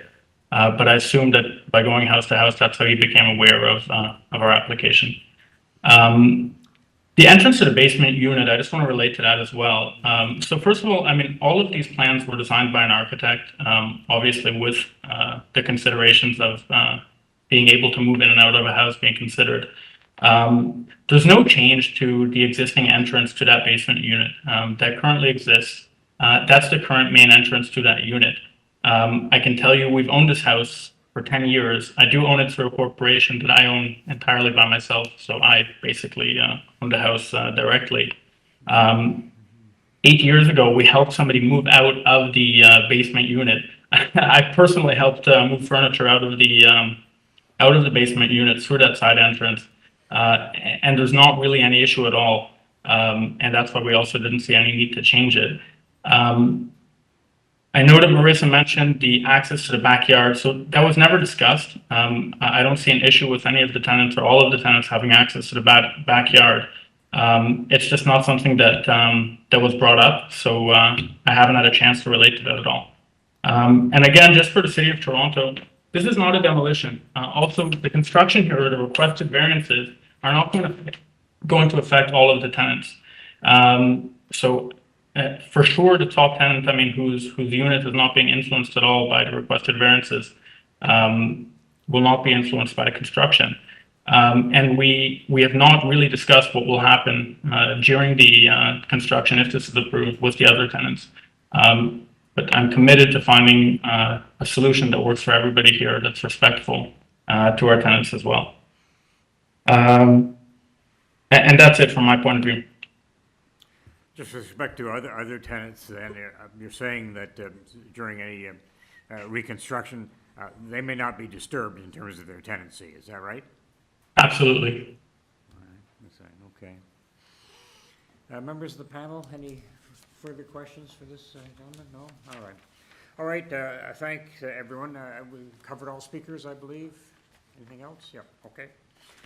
All right. Let's take this into committee. 6 variances here. If you want to go into specific ones, we can. I would just maybe in committee provide some context about, you know, what this looks like in the future. I sort of see the residential tenancies aspect as being separate, and yes, if we approve, let's hypothetically, if this application were approved, our order wouldn't have any impact necessarily on the tenancy or whether the tenants had to move or vacate, because the only person that can authorize the termination of a tenancy, the only body, is the landlord and tenant board. Yes. And whether this would be considered a renovation, a demolition, that's all things that the applicant would have to give the correct notice of termination, give the correct application, and that process, frankly, could take another year or two, the way things are going now. So I think that some of the concerns of the tenants, while very sympathetic, and I understand them, I think there's another forum to seek remedies for those things, or even to challenge whether they can actually be asked to move or to accept a unit reduction size without a decrease in rent. And I think that's something that those tenants should explore getting legal advice, but it's not, to my mind, particularly relevant to whether the variances are minor. Yeah, I tend to agree it's not that relevant to the variances being minor, but I do just want to note, for the sake of the tenants, that I do think those final comments of, oh, this won't impact them at all. If you look at the plans, 2 of the units are being decreased in order to create that third one, plus the addition, plus the garage being finished out. So And even for the third floor tenant whose unit isn't being changed, there will be construction noise impact. So I'm not sure I agree with that comment, but I agree with your comments that this isn't the forum to consider that. We're just here to consider the variances. Yeah, just to build on that, the interior changes are, I think, pretty much as of right. They're not really relevant to our variances that we're discussing. The variances we're discussing are really to enable the garage to be converted to residential space, which I think is clearly something that's desirable. It's right near major order transit and will eventually, when the Eglinton Crosstown is eventually opened, who knows when, will be access to even more major transit. It's a fairly minor structural change that will add another unit in a desirable and attractive area. So, it definitely sympathetic to the concerns of the tenants and agreeing with my colleague that they will definitely be impacted in various ways. But it's not really within what we're talking about and within what we're dealing with. I think the variances are minor and extremely desirable for the neighborhood. Prepared to put forward a motion? Yeah, sure. I will put forward a motion to approve of the variances proposed with forestry condition 2 and the transportation condition that's being specified. I can second that. All right, in favor of that motion? All right. It is approved, and the chair does suggest that the tenants seek some advice in terms of landlord and tenant matters. It would be good to be brought up to speed as to where you are in that situation. But it's true, it's not a matter for the Committee of Adjustment to opine on. All right, I think we've reached the end of the agenda. That's yes. So through the chair, we are adjourning at 6:09 p.m. Well, there's still some evening. Well, thank you, everyone. Some difficult ones there today, and appreciate the input. The chair is learning something, so that's all very good. All right, thank you very much, everybody. Have a good night. Thank you, everyone. Bye-bye. Thank you. So